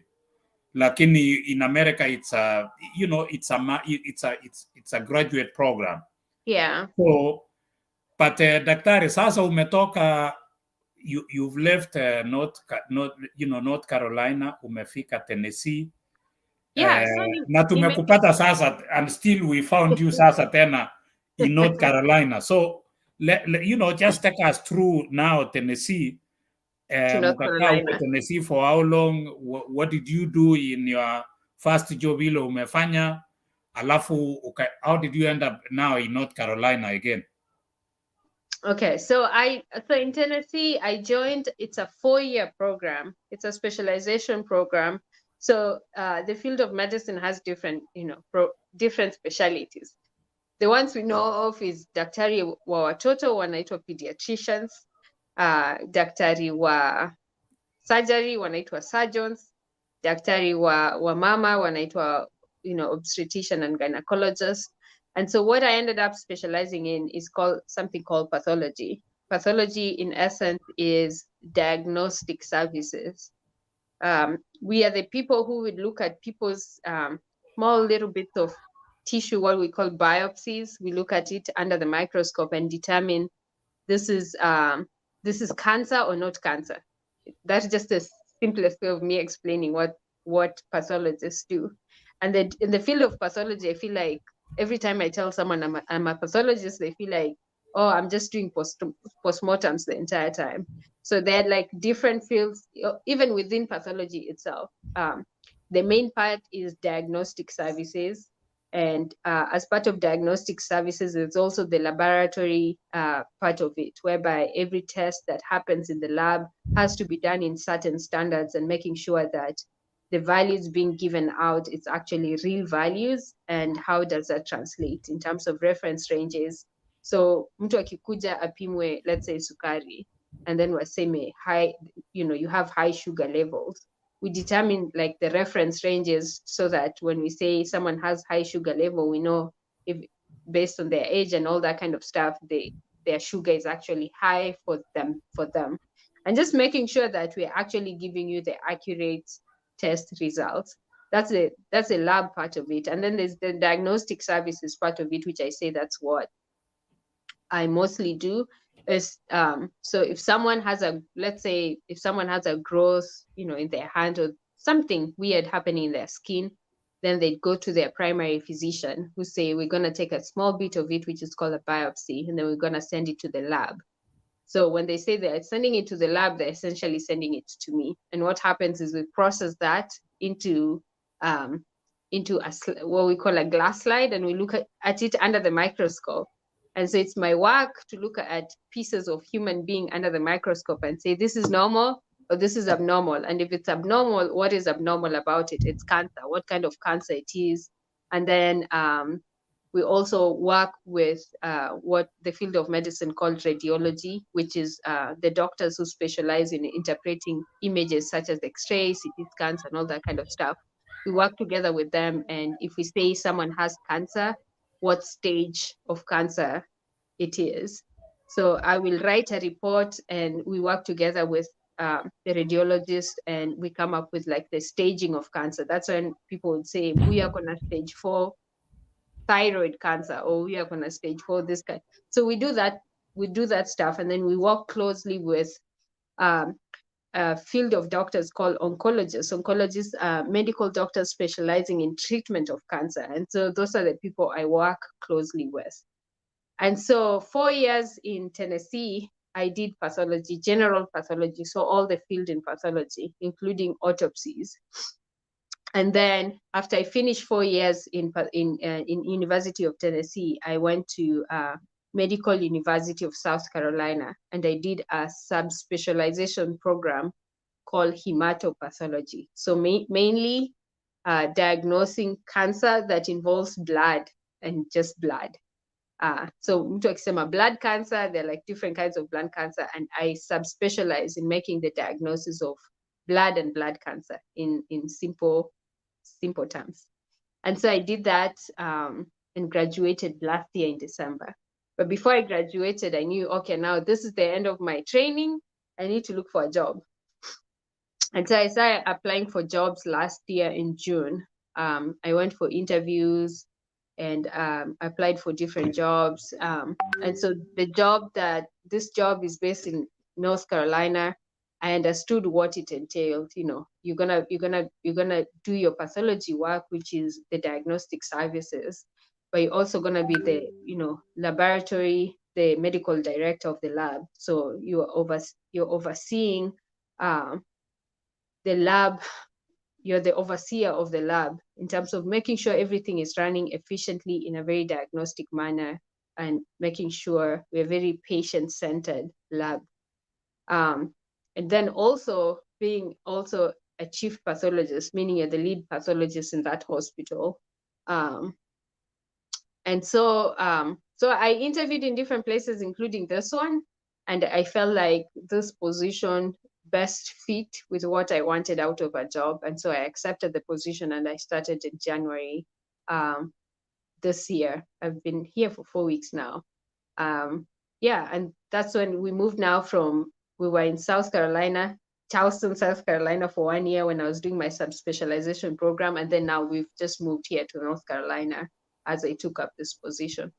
So daktari, inaonekana you've been unaenda unasoma, unarudi shule, uko kazi unaomba kazi. So yeah, when now they say because we saw you trending, wamesema wewe ni chief pathologist ama sijui, yeah, I think so, something like that. yeah. Wewe sasa ndio director. So when we talk about something like that, kazi yako ni kusimamia hao wengine, and like how many people do you work under you? Is it a lot of people? And mi naona daktari anaomba kazi, anawacha kazi, anaomba kazi, uko na kazi na unaomba kazi. And then daktari, I wanted also you to inspire those people who are thinking, like kuna madaktari kule nyumbani wameenda pale, you find somebody, unakuta rafiki yako ama mlikuwa naye amekuwa tu kule daktari huko Kapsabet ama Kericho na hajasonga, na wewe umekuja umeenda huko North Carolina, umeenda Duke, umeenda huko you've gone to South Carolina, ndio huyu umeenda na huko North Carolina na bado unaendelea. So what can you tell them so that people can get out of their comfort zone? Kuna wale wengine wakishafika hapo wananyamaza, they are so scared they can't move. So I want you to talk to those people, and meanwhile tuambie like hii kazi yako hii wenye umepewa, and we are very proud of you. Umetufanya hata wengine we want to go back to school, even I'm sure engineer. So usikae hapo, songa tuende shule. So daktari, karibu. Thank you. So funny thing, I don't know specifically how many people are under me, but I know how many lab managers that I are under myself. So I have approximately, I think, 6 lab managers that report to me, and they head different aspects of the lab. So there's something called chemistry in the lab. So there's mkubwa wa chemistry, and then mkubwa wa hematology, and then mkubwa wa microbiology. And so they're the ones who I meet with and just discuss making sure the lab runs appropriately. So there are people who work in this different aspect of the lab. But sijui ni wangapi. I am so sorry, I don't have specific numbers, but I have 5. I have five lab managers under me. And then in terms of just inspiring other people, one of the inspirations that I ended up living with is I try to promise myself that I don't want a time like this next year for me to find myself in the same spot that I am right now. Not just even, professionally, even just physically, spiritually, financially, mentally. I don't want to be in the same spot. I want next year, a time like this, when I look back, I want to see I have made progress. I have become a better version of Asha. And so my inspiration to people is, a time like this next year, what kind of version of yourself do you want to be? And can we live from, and then, if a next year, a time like this, I want to have done A, B, and C, and then just start planning your life around how can I get from here to there. And then ukifika huko, you again assess the situation and just be like, I want to be a better person. I want to improve on this field, or I want to be a better mom, or a better spouse, or a better daughter. How can I make that happen? Or I want to be a better friend, and I want to make that happen by making sure at least once a week I being conscious to the fact that I have to make an effort and call the people who I care about. Just, I feel like just someone being conscious and knowing that what you want out of this life, and not wanting to be in the same position over and over again, and figuring how you can move from where you are to what you want to be. And it doesn't have to be professional, as I said. It can be spiritual, It can be financial, it can be socially, it can be, in all other, the whole spectrum of life and all the different aspects of life that we have. Yeah. I like that, Daktari, to be a better yourself next year, so we will go with that. So in all and the I fields. want to say this, and this is always what I always tell my siblings, is that, I like the quote that's saying, doing 1% is better than doing 0%. Like doing 1% of something is better than doing nothing of something. And sometimes, there's a lot of, you can contemplate, you want to say, you know what, Mini, I want to go back to school. And then unajipata 2 years have passed by while you keep saying, you know what, I want to go back to school. Or you want to go back to school, then unajiambia, man, that program is 4 years. That's a long time to be in school. And then you're like, I'm older. I don't think 4 years is such a long time in school. But my thinking is usually that if you start now, by next year, you'll just be 3 years to go. If you don't start now, you still have 4 years to go. So yeah, it's just, just start whatever you need to do. There's nothing like you have to go through the motions of it, but you have to actually start for you to finish something. Thank you, Daktari. And I'm sure that will stick to me. That will stick to so many people who are following here. I see Nicholas Yego anasema wow. So hata yeye anashangaa. Ainea Kemboi pale anasema very inspiring and touching, Asha. So a lot of people, you are touching them. Congratulations. Huyu ni Toroitich. Tirop Nicholas anasema very inspiring. Congrats, Dr. Sigei. Naona pale Chia Tea. We are proud of you, Asha. Watu wengi hapa wanasema wow. So tumekubaliana jaribu 1% kuliko kukaa tu na kusema ukianza ndio safari ikianza utakuwa umepanda gari na unaendelea. So asante Asha. So my question pale nyuma ingekuwa, you went ahead, umetuambia you are booked, you already married, tukasikia tu ukapata mtoto. So I mean, uko na mtoto moja ama, just tell us a little bit about your family as well. Yeah, so I ended up getting my second child when I was in 3rd year in residency. So Saizi, I have 2 kids. I have a 7-year-old and an almost 3-year-old. Yeah, so we are a little family, a boy and a girl, who keep me busy and keep me grounded and remind me to be present in life, just being present in the moment. And they make me play. I like the fact that they make me play. When I get home, I strip down of everything and I play. Mi nataka tunacheza. We run after each other. They simplify my life and they keep me very grounded. All right. Thank you, Aisha. That is very, we wish them the very best, they keep inspiring you. They make you wake up. They make you think of starting another 1%.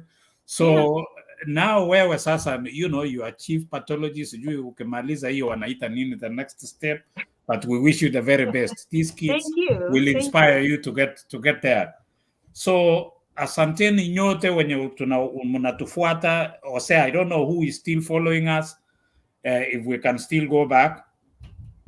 Okay, Balozi, we have a lot of people who are following us, including our own CEO, George Washuri. George Washuri ameniambia tu number 5 for Asha. Maybe we can finish Balozi and then we will still recognize Irene Amkanda Smith. Congratulations, so very proud of you. I'm truly inspired. Alex Cheboy, all the way from Doha, Qatar, the son of the first governor wa Baringo, anatufuatilia.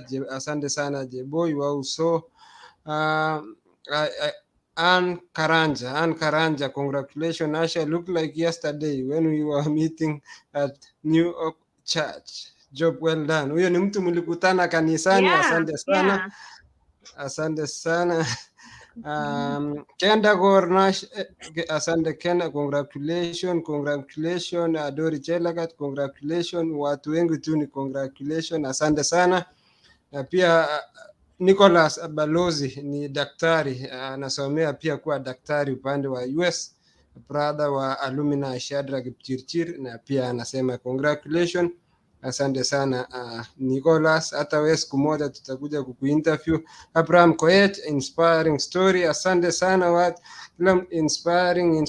Asante sana pia Mama O anatufuatilia na team yote ya Option Education Agency, bado tunasema asanteni sana Option kwa kutusupport na kusupport pia Daktari Joel Kimita.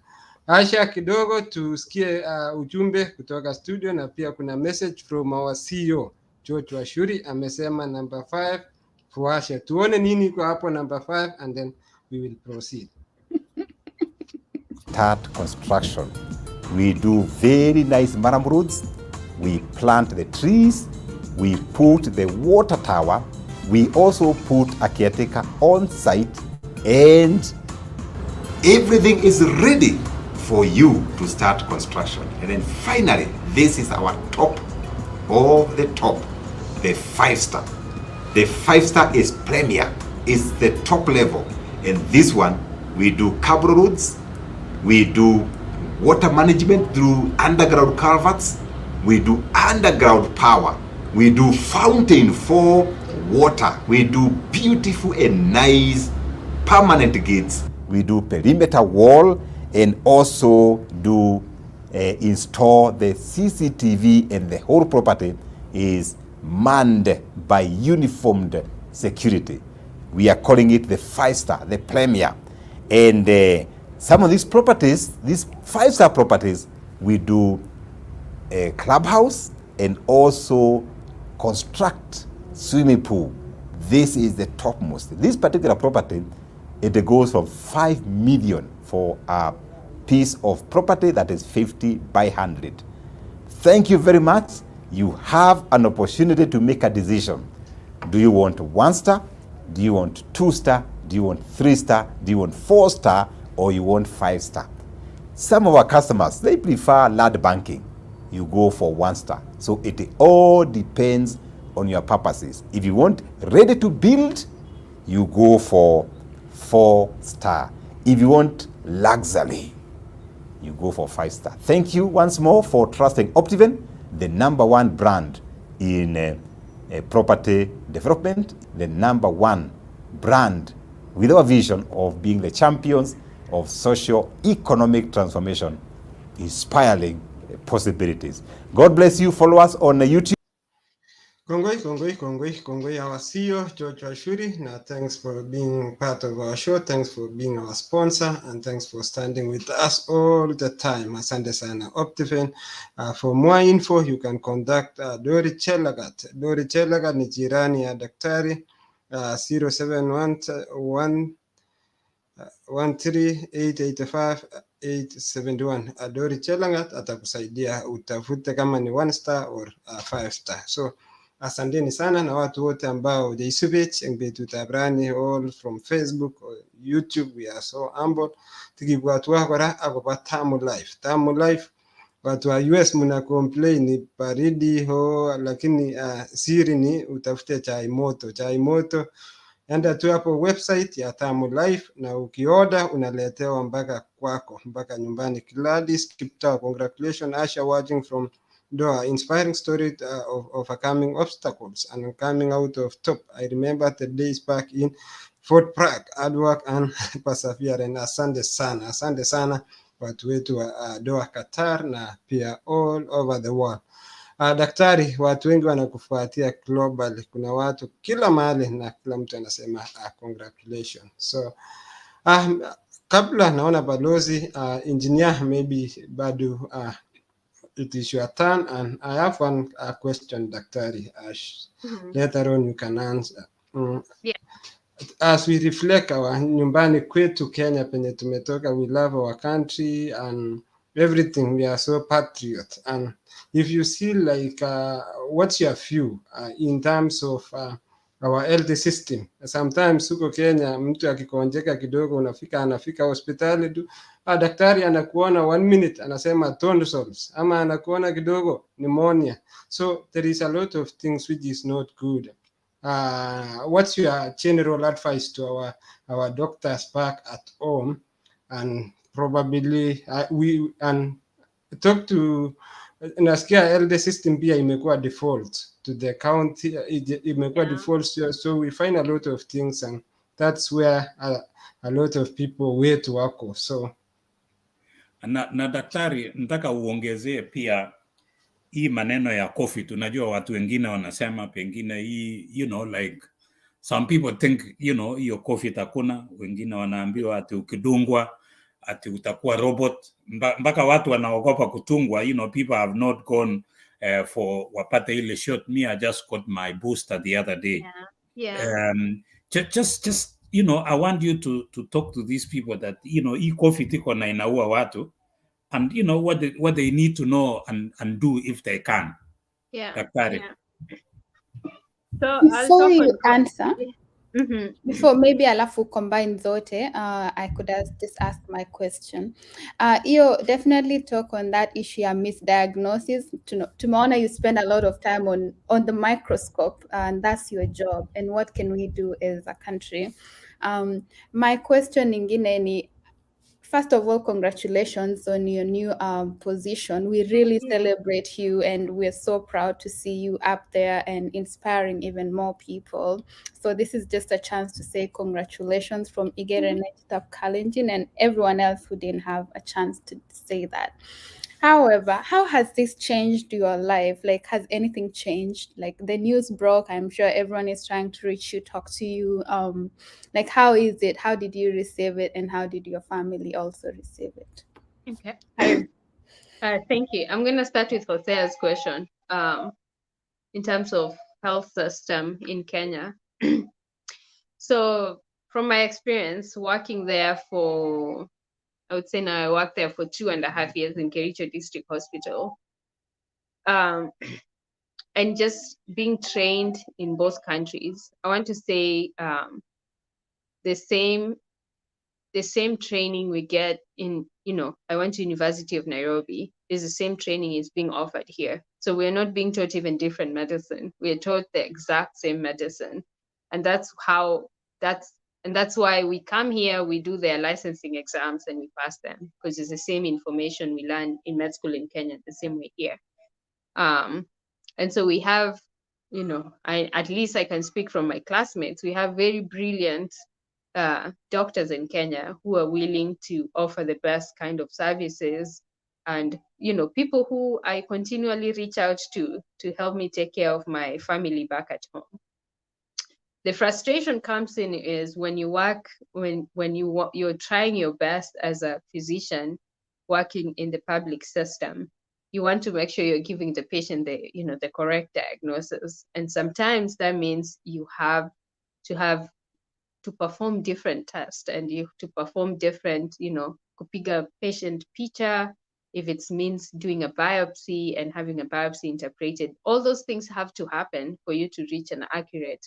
Sometimes all of those things have to happen for you to reach an accurate diagnosis.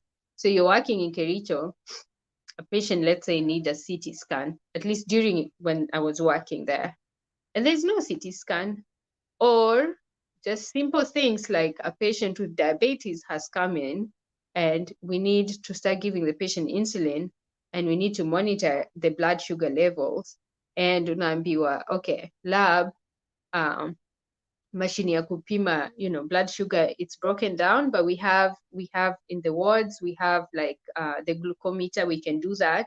But for that to happen, the patient has to pay, let's say, 50 shillings every time we're measuring his blood glucose levels. I mean, you know how much, it's not everyone who can afford to pop up 50 shillings every time you have to measure their blood sugar. So you find, you as a physician, you have to treat a patient without this resources around you. And sometimes that meant, sometimes us dipping, into our pockets and trying to do glucometers and just making sure your patient is not becoming hyperglycemic or hypoglycemic, depending on how much insulin you're trying to give.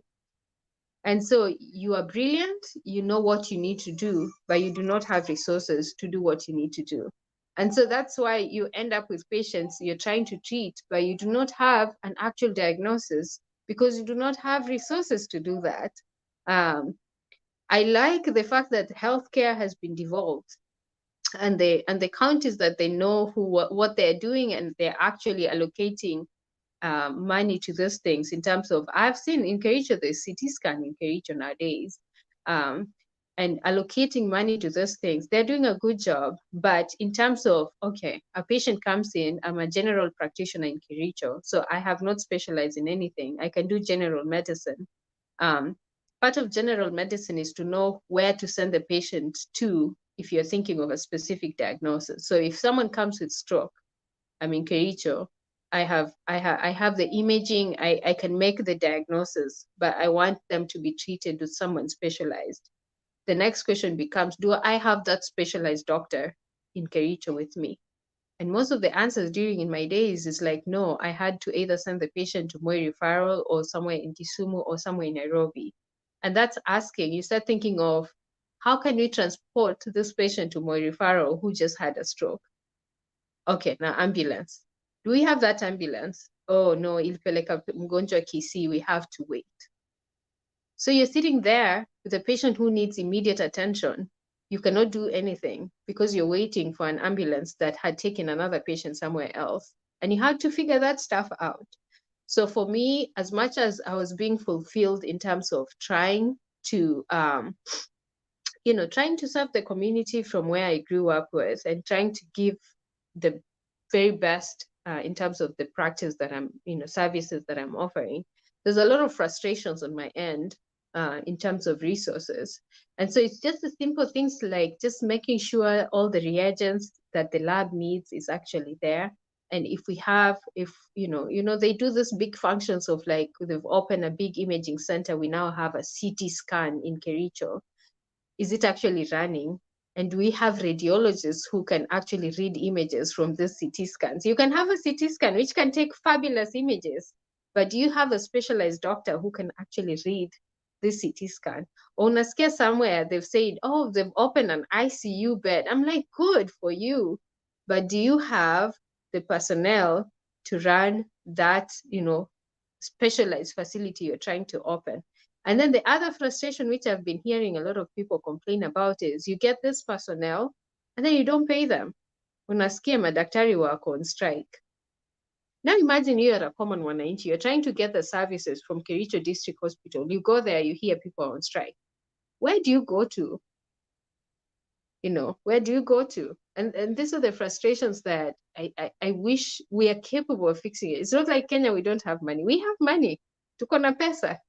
But can we just allocate, like, we have the money, we have the ideas. It's not like we don't know what we need to do. We know what we need to do. In fact, we come up with this big ceremonies of like, we're saying, healthy mother or something like that. We want to implement these things. We have fabulous ideas. It just comes down to, we are not implementing, and we I wish we could just all implement all those ideas. And so those are my perspective in terms of the healthcare system in Kenya. But we have brilliant, we have brilliant brains over there, and we have people who are willing to provide the best of services. They just need a lot of allocation, a lot of support in terms of the resources around them.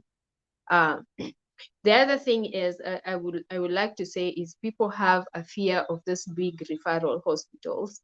I usually tend to send my relatives to Kericho District Hospital because I know who the treating team there is. I'm like, if you go here, I know who will see you, and I know their specialty level and who they are as physician. Versus when you choose to go to a small private hospital in Kericho, I don't know the personnel who are there. Your chances of finding a specialty service in Kericho, you have higher chances of finding such services in Kericho District Hospital than in a small private hospital in Kericho. Same thing with, like, these referral hospitals, they have a lot of specialized physicians there. And I feel like that's where you are more capable of getting a very accurate diagnosis and proper management than, seeking care in another smaller private hospitals, whereby you're not really sure what kind of specialization programs they have. But these programs are coming up. Like there are better private institutions also who are trying to like offer specialized services out there, and I appreciate that it's happening. I just wish public healthcare system could get the support it needs to provide the services to especially people who are not capable of affording services in these private institutions, or people who do not have healthcare insurance to seek healthcare in different healthcare settings. So Jose, I hope I've answered your question. Answered, maybe Daktari, there is something that's just come at my mind, and it's very important because you are the right person to address this. Nowadays, I have my friend, we just finished together to Luamutu High School and did not proceed anywhere, but surprise, surprise, at the moment, an Hausa chemist.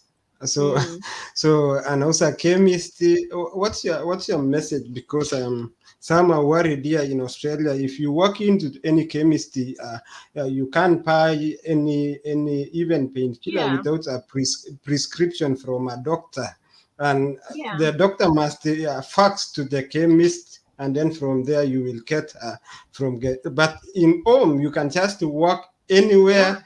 And Daktari, the best way to put it is Uko Kapsabet nilipata, I found, a guy who was a bank manager for many years. Najua huyu jamaa alikuwa bank manager. The next thing amefungua chemist. Na yeye ndiye anauza. When I get to this, wherever yeye ndiye ana prescribe medicine. So mi naangalia huyu jamaa anasema, ananiambia utakula namna hii. And, it's like that. You can just open a chemist huko nyumbani. It's a lucrative business. Yeah. What is your take on that?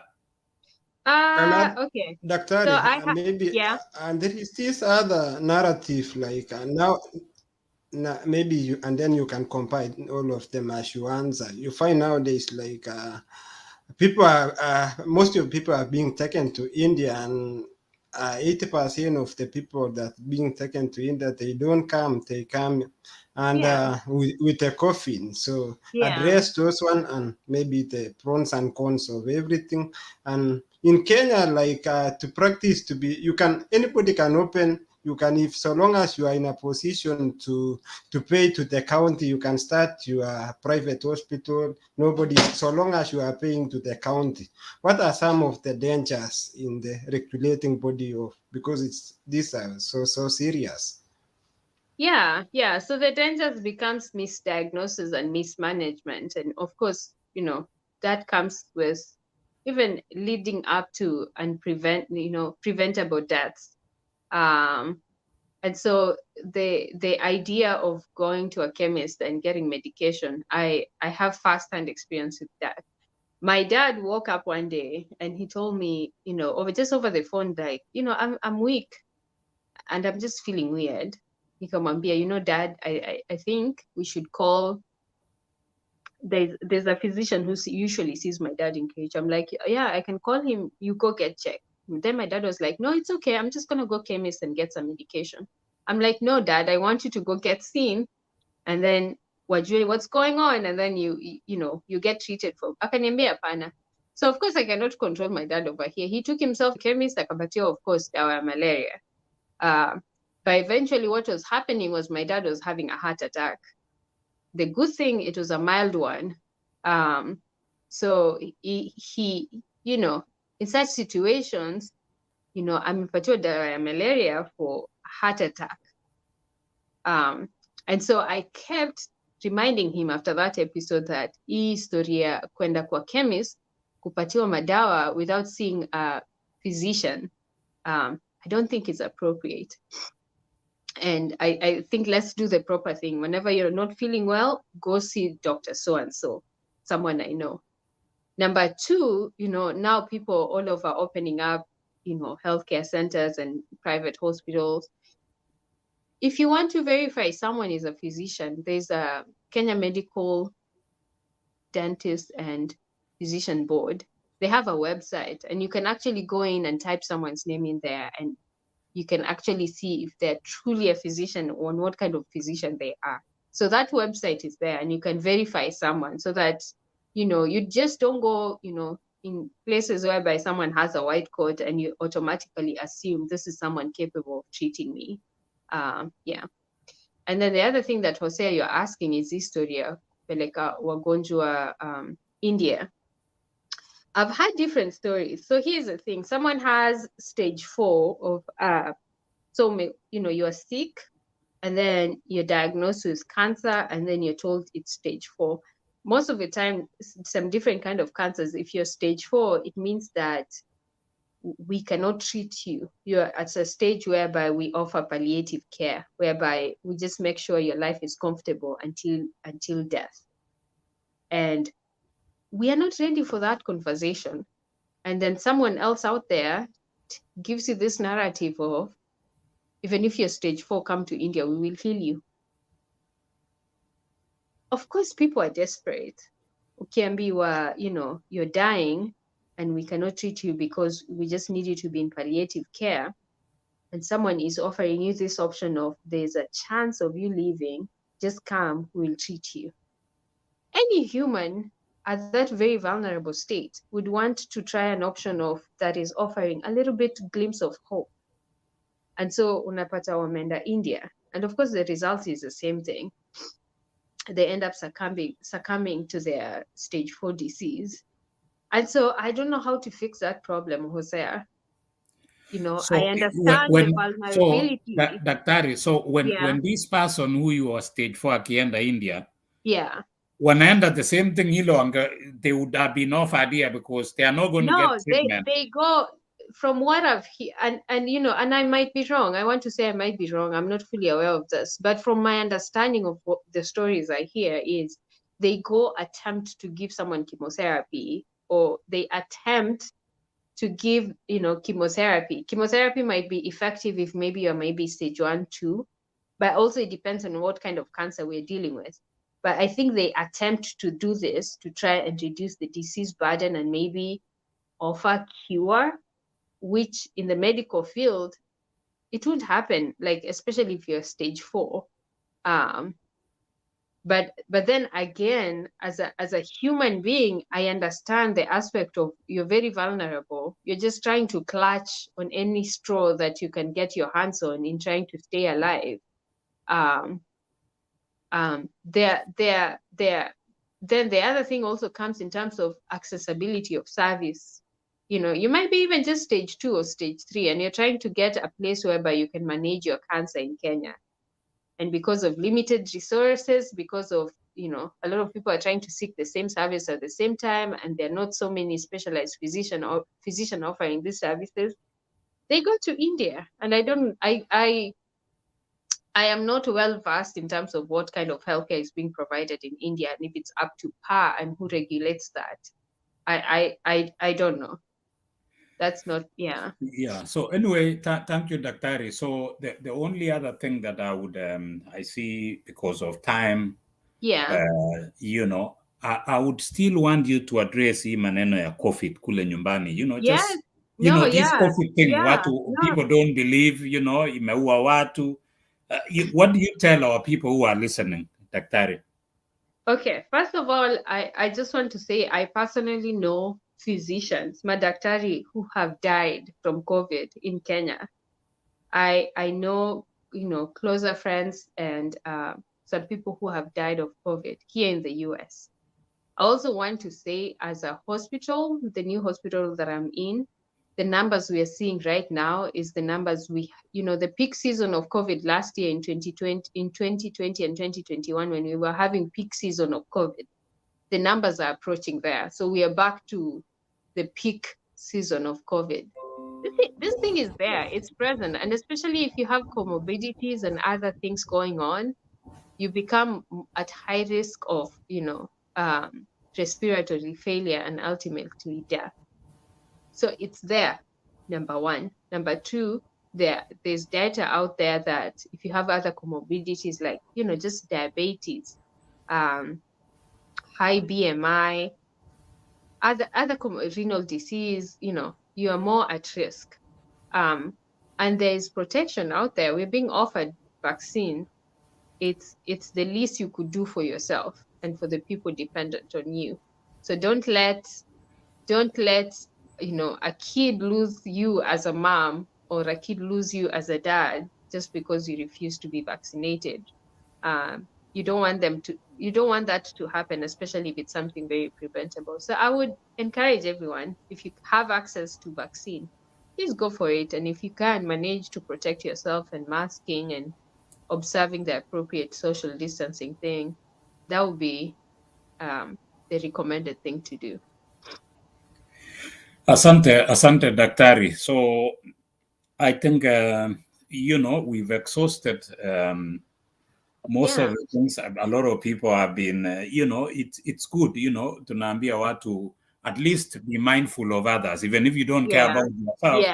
Care about other people, it's not always about you. It's about other people. It's about the doctors, it's about the nurses, it's about watoto, vitu kama hizo. So tunaambia watu wetu wafanye what they need to do, vaccination is good, try to do that.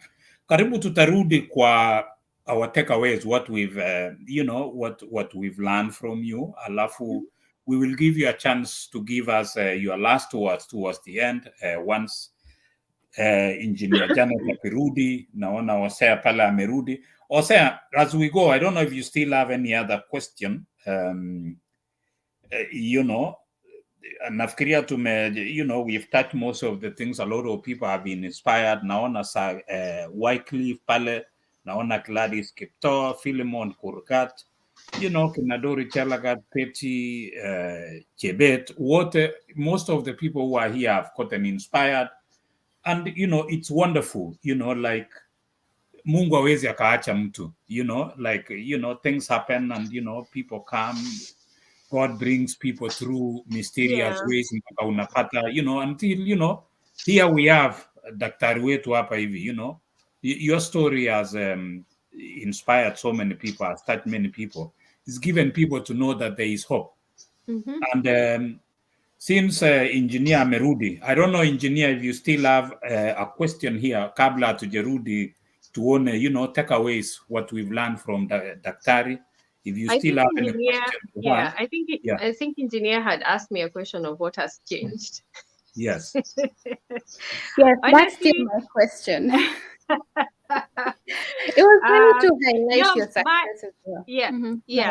So my plan was to quietly transition into this new position and just quietly settle down and and just finally breathing like I'm not in school and all that kind of stuff. Up to today, I don't know who leaked this thing out. And then when it leaked out, it was like, oh my gosh, what just happened? For me, I took it, people sending me messages, people congratulating me. My dad, he called me and he was like,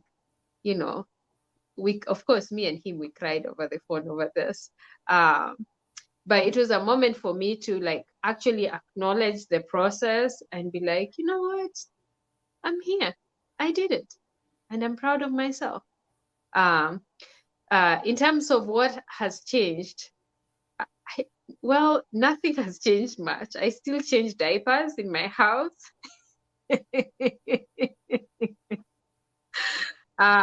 We're just still trying to settle in North Carolina. And as I said before, my kids really ground me. They remind me my default setting as a parent, as a mom, and so nothing much has changed from my day-to-day life. And I was hoping this thing is gonna calm down, and now that I'm being invited for Harambes to be the guest of honor and all that kind of stuff, I am adjusting to that. Yeah. So anyway, engineer na daktari. So the daktari, tutakuuliza tu if there was anything you could tell. I now I've gotten a list of some people here, ambaye who mean so much or who meant so much to you. People like Madam Kirui, Madam Rotich, Mr. Fred Chepkwony, your dad, your siblings. Mrs. Sawe, who will say rest in peace. What can you tell them, given the time, if you are to tell them something? And we thank whoever leaked this, because we wouldn't have known about you. But it's a good thing. You've inspired so many people. You're going to continue inspiring so many people. Yeah. And my prayer to you, Daktari, is if there is any other position above that, we pray that for you, so that Amen. we continue celebrating you. Yeah. What will you tell you watu wenye who've touched your lives over the years? If there is anything you can tell them. Yeah, no, from the deepest parts of my heart. Sometimes I usually say, sometimes you want to say thank you, and then you feel like your thank you is not enough. But I just want to say thank you to my siblings, my dad, all the teachers who singly took their time to like notice me and make me feel seen, for my husband and my kids and my closest family and friends, especially, those my American friends, people who, when I needed someone to help me babysit my kids while I go study or do stuff like that. I want to say thank you, and I hope my thank you passes through and actually be heard. Asanteni sana. It meant, they say it takes a village, and I'm grateful that I had all of you as my village to reach this point. So asanteni sana. God bless you all. Asante Daktari. One more from Motobo. I know I first heard about Motobo through Dr. Sambu. Dr. Sambu. Yeah. Dr. Sambu, I know, is following. Daktari, Motobo is being raised still up there. You did it. Now Daktari is doing it. And alafu watu wengi kutoka Motobo still will come. Yeah. Engineer Janet, we followed Dr. Asha. I'm sure she's inspired you in one way or another. Likewise to our host Osea. What are some of the takeaways kabla atujampea atupatie maneno yake ya our last words? What have you learned from this? We will go with engineer first. Thank you, Balozi, and thank you, Dr. Asha, for sharing your story. It's been very inspiring, very humbling, but also very rejuvenating in a way. And it just shows that life is a seesaw. Like, there are lows and there are highs, but we don't give up. We keep going. And one day I'm really happy that we have this moment to reflect back and celebrate you. Thank you for giving us this opportunity here at Igere Nee Chitab Kalenjin to do that. And despite everything that you went through. So it really goes to show that hard work and, determination and focus really pays off. So one of my biggest takeaways is you may not see, you may not see where the path is leading you, but there is some place where you look back and say, wow, it's all worth it. And also to highlight that it's, you remember your dad sold the taxi to start the small shop, which is where your life almost took off from. So he probably needed to do that, and just it's like I know. a part of the path that we follow. So that has been really, really inspiring.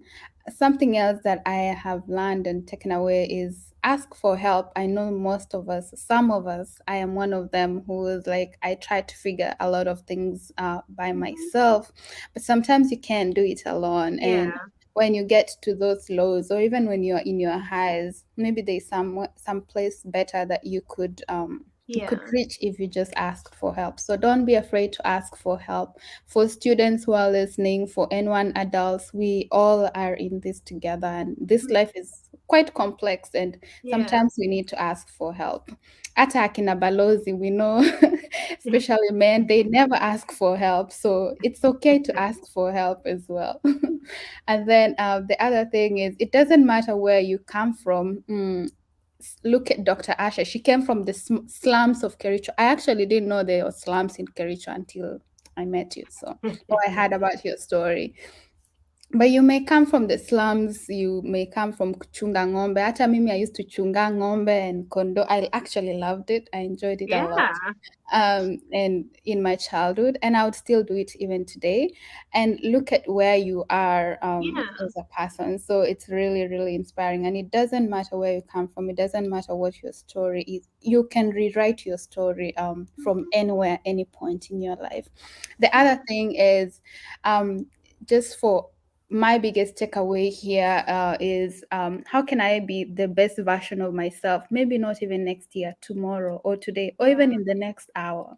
Like, how can I be the next version of myself in all ways, in all aspects? So trying to do that 1% instead of, you don't need to do 100%, just change one or two things. And finally, let's appreciate our doctors back home and try to support them. I know there's a lot they have to go through to give us medical care, and like there is a lot that needs to be fixed in our systems. But I think if we as a people just begin to appreciate and see, there's no better doctors out there, like Dr. Asha has told us, like it's the exact same skills they learn.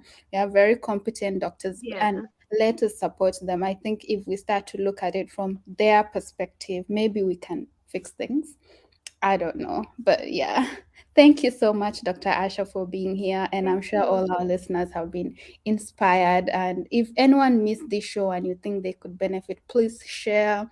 It's on our YouTube page at Igere Nee Chitab Kalenjin, and also on our Facebook page.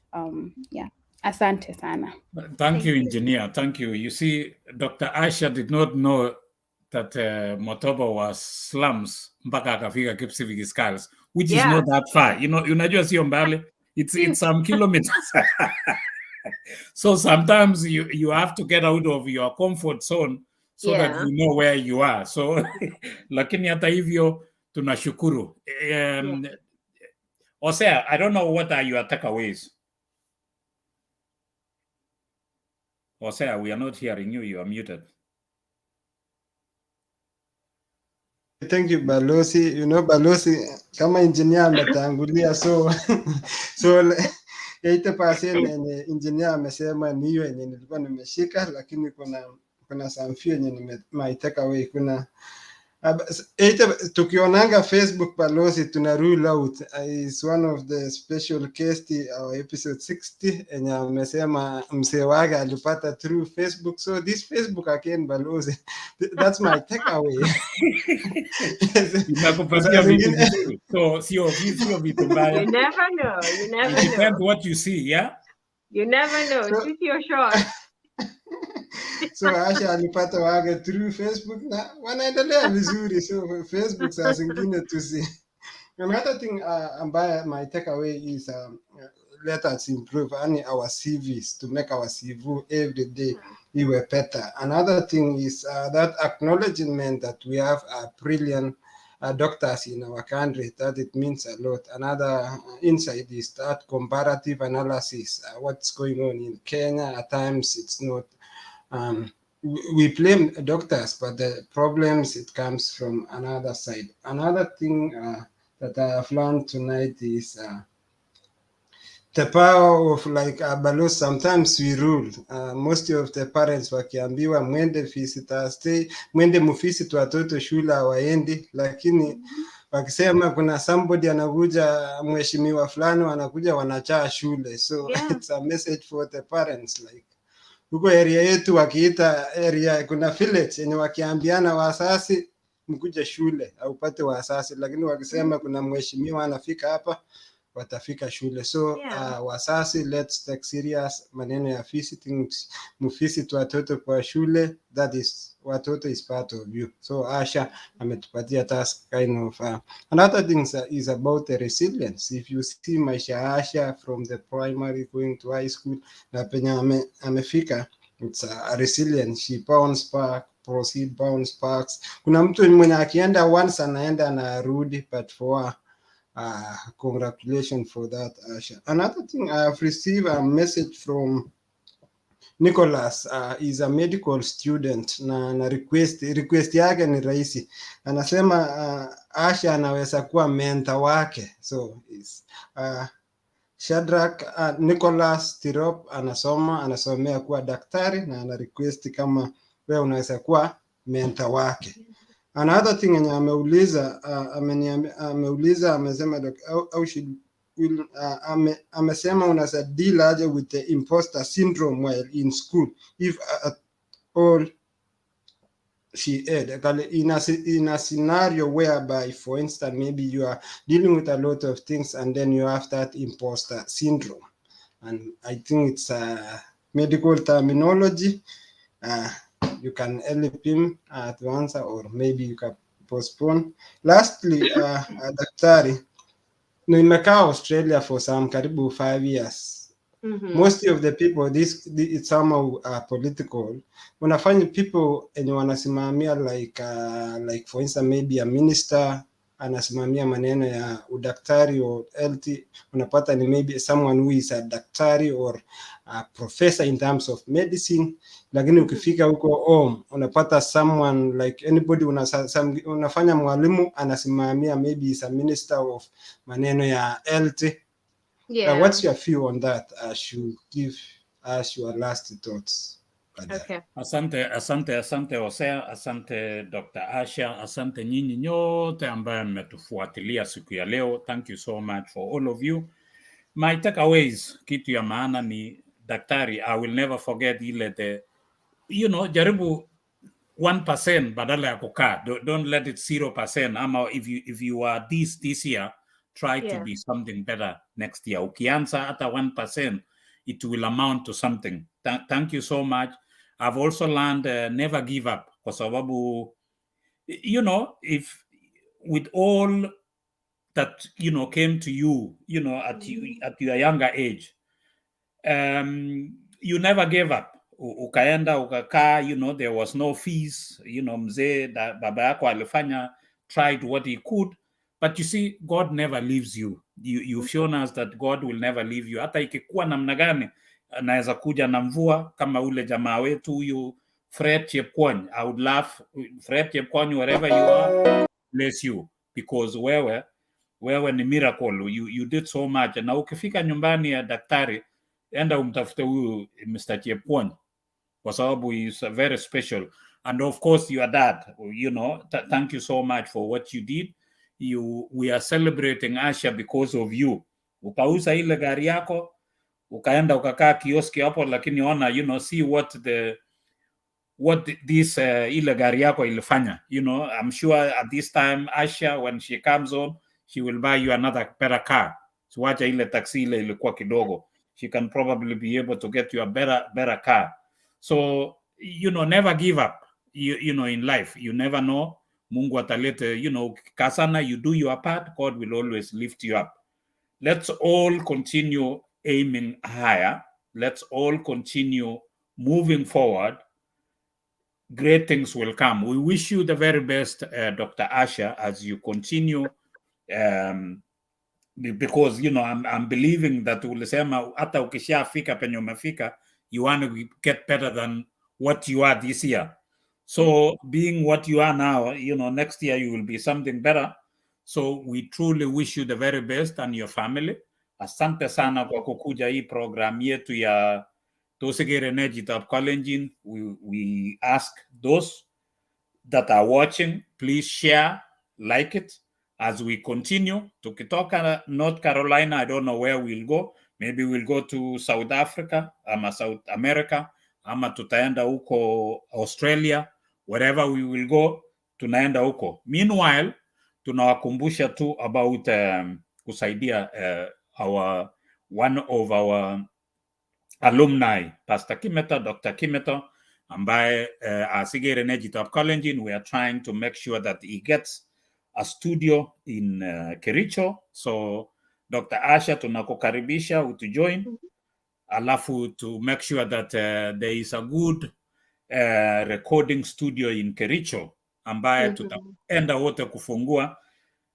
God willing, ikifika December mwaka huu, tukienda nyumbani, we will go visit Fred. I would love to meet Fred Chepkwony. I would like to meet your dad.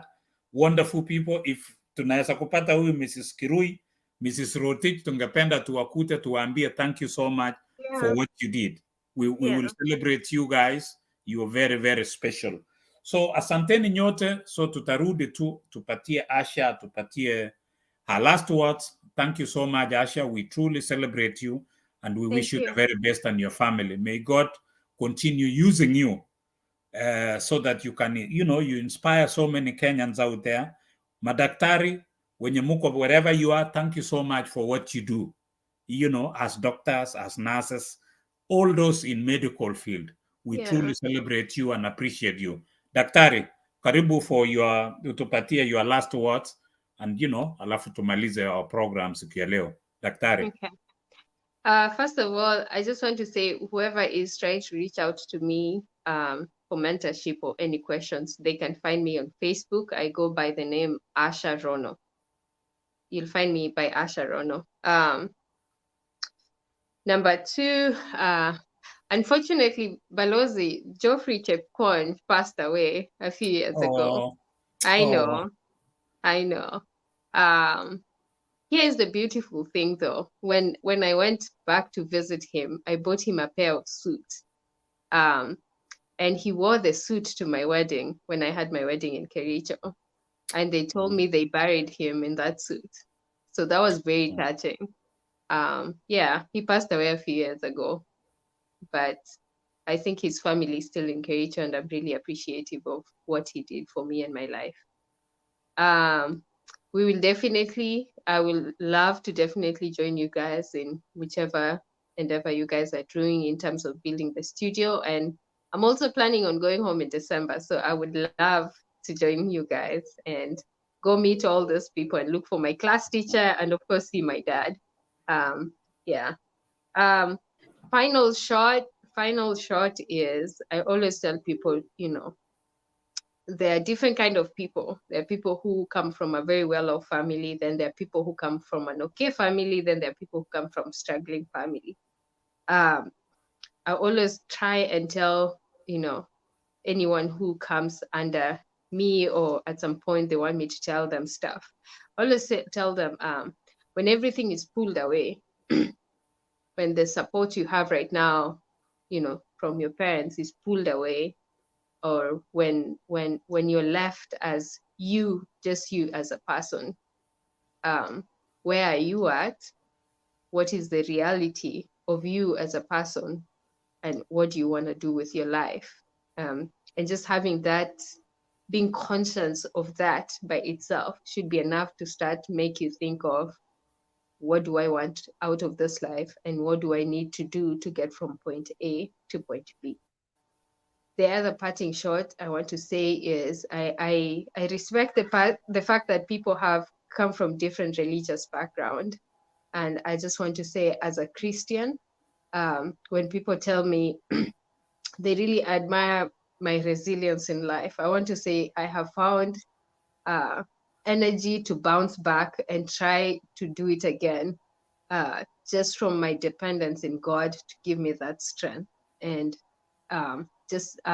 when going through all this disappointing, frustrating times, I found a lot of comfort in crying to God and believing that as much as I don't have anyone else, I can hold on to God and believe in Him, and He will, He gives me the comfort to know that I am not doing this by myself. The last parting shot I would like to say is life and life goals is like a wall. You wake up one day, you punch it.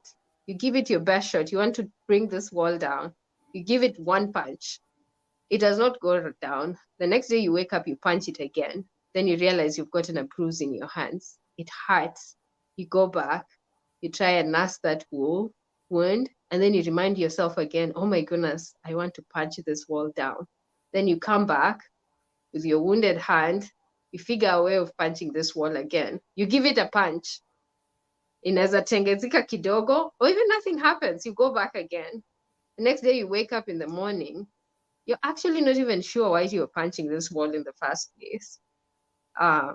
Maybe life is okay without even punching this wall. What are we even trying to achieve with punching in this wall? And maybe that day you even decide not to punch the wall. Then you go back to your life. And the next day you remember why you're punching the wall. You go, you practice, you're like, today I'm going to give it the best punch ever. And then you punch it. Inatetemeka tu kidogo. And the next day you come and punch it again and again and again. But one day you're going to bring that wall down. I promise you it's going to come down if you keep punching it. As I've said before, punching it is like giving 1%. It's better than giving nothing at all. So whichever wall you're trying to punch, maybe it's going to school, or maybe it's a problem that you're dealing with, or maybe it's about some relationship problem, or, you know, life, as we said, it has all very different aspects. I just want to encourage everyone to finally, you know, to try and remember why we're punching this wall and give this wall a punch. Thank you all for having me here.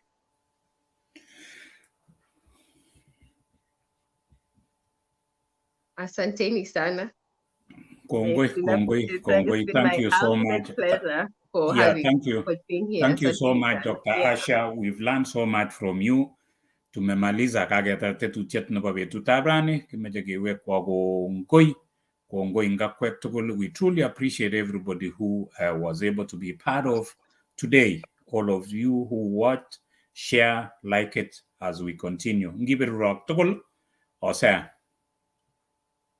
Kongoi Balozi Peter Rono ak biik tugul from North Carolina nyekebendi akoi olimbo kebeberta nebo Canberra ang emetab Australia otokotin eng episode 61 ak ketuitosi ak angot Elvis Langas ko kakomwa kora kale kisomondos netupcho anan kiyoe kasi netupcho ak Elvis Langas ak Daktari Asha eng olimbo county nebo Kericho akot kibwotwo kora on Wednesday kemi olimbo tulwam ng'etuny keng'ololjini lagok chebo class 8 ak timit tugul nebo Igere Nee Chitab Kalenjin angon Maraba ak timit tugul on Wednesday ketuye olimbo tulwam ng'etuny keng'ololjini kityo lagok tugul kakiboisie kityo area inimbo tulwam ng'etuny ko logistic, lakini lagok tugul choe exams chekwak aketuye kong'ete saa 10 nebo saisiekab emetab Kenya ko saa 1 nebo Amerika asikosikchigei cherak ama toige mtihani. Ngoberure kamuktaindet akoi next week ketuye kemi Canberra, Australia.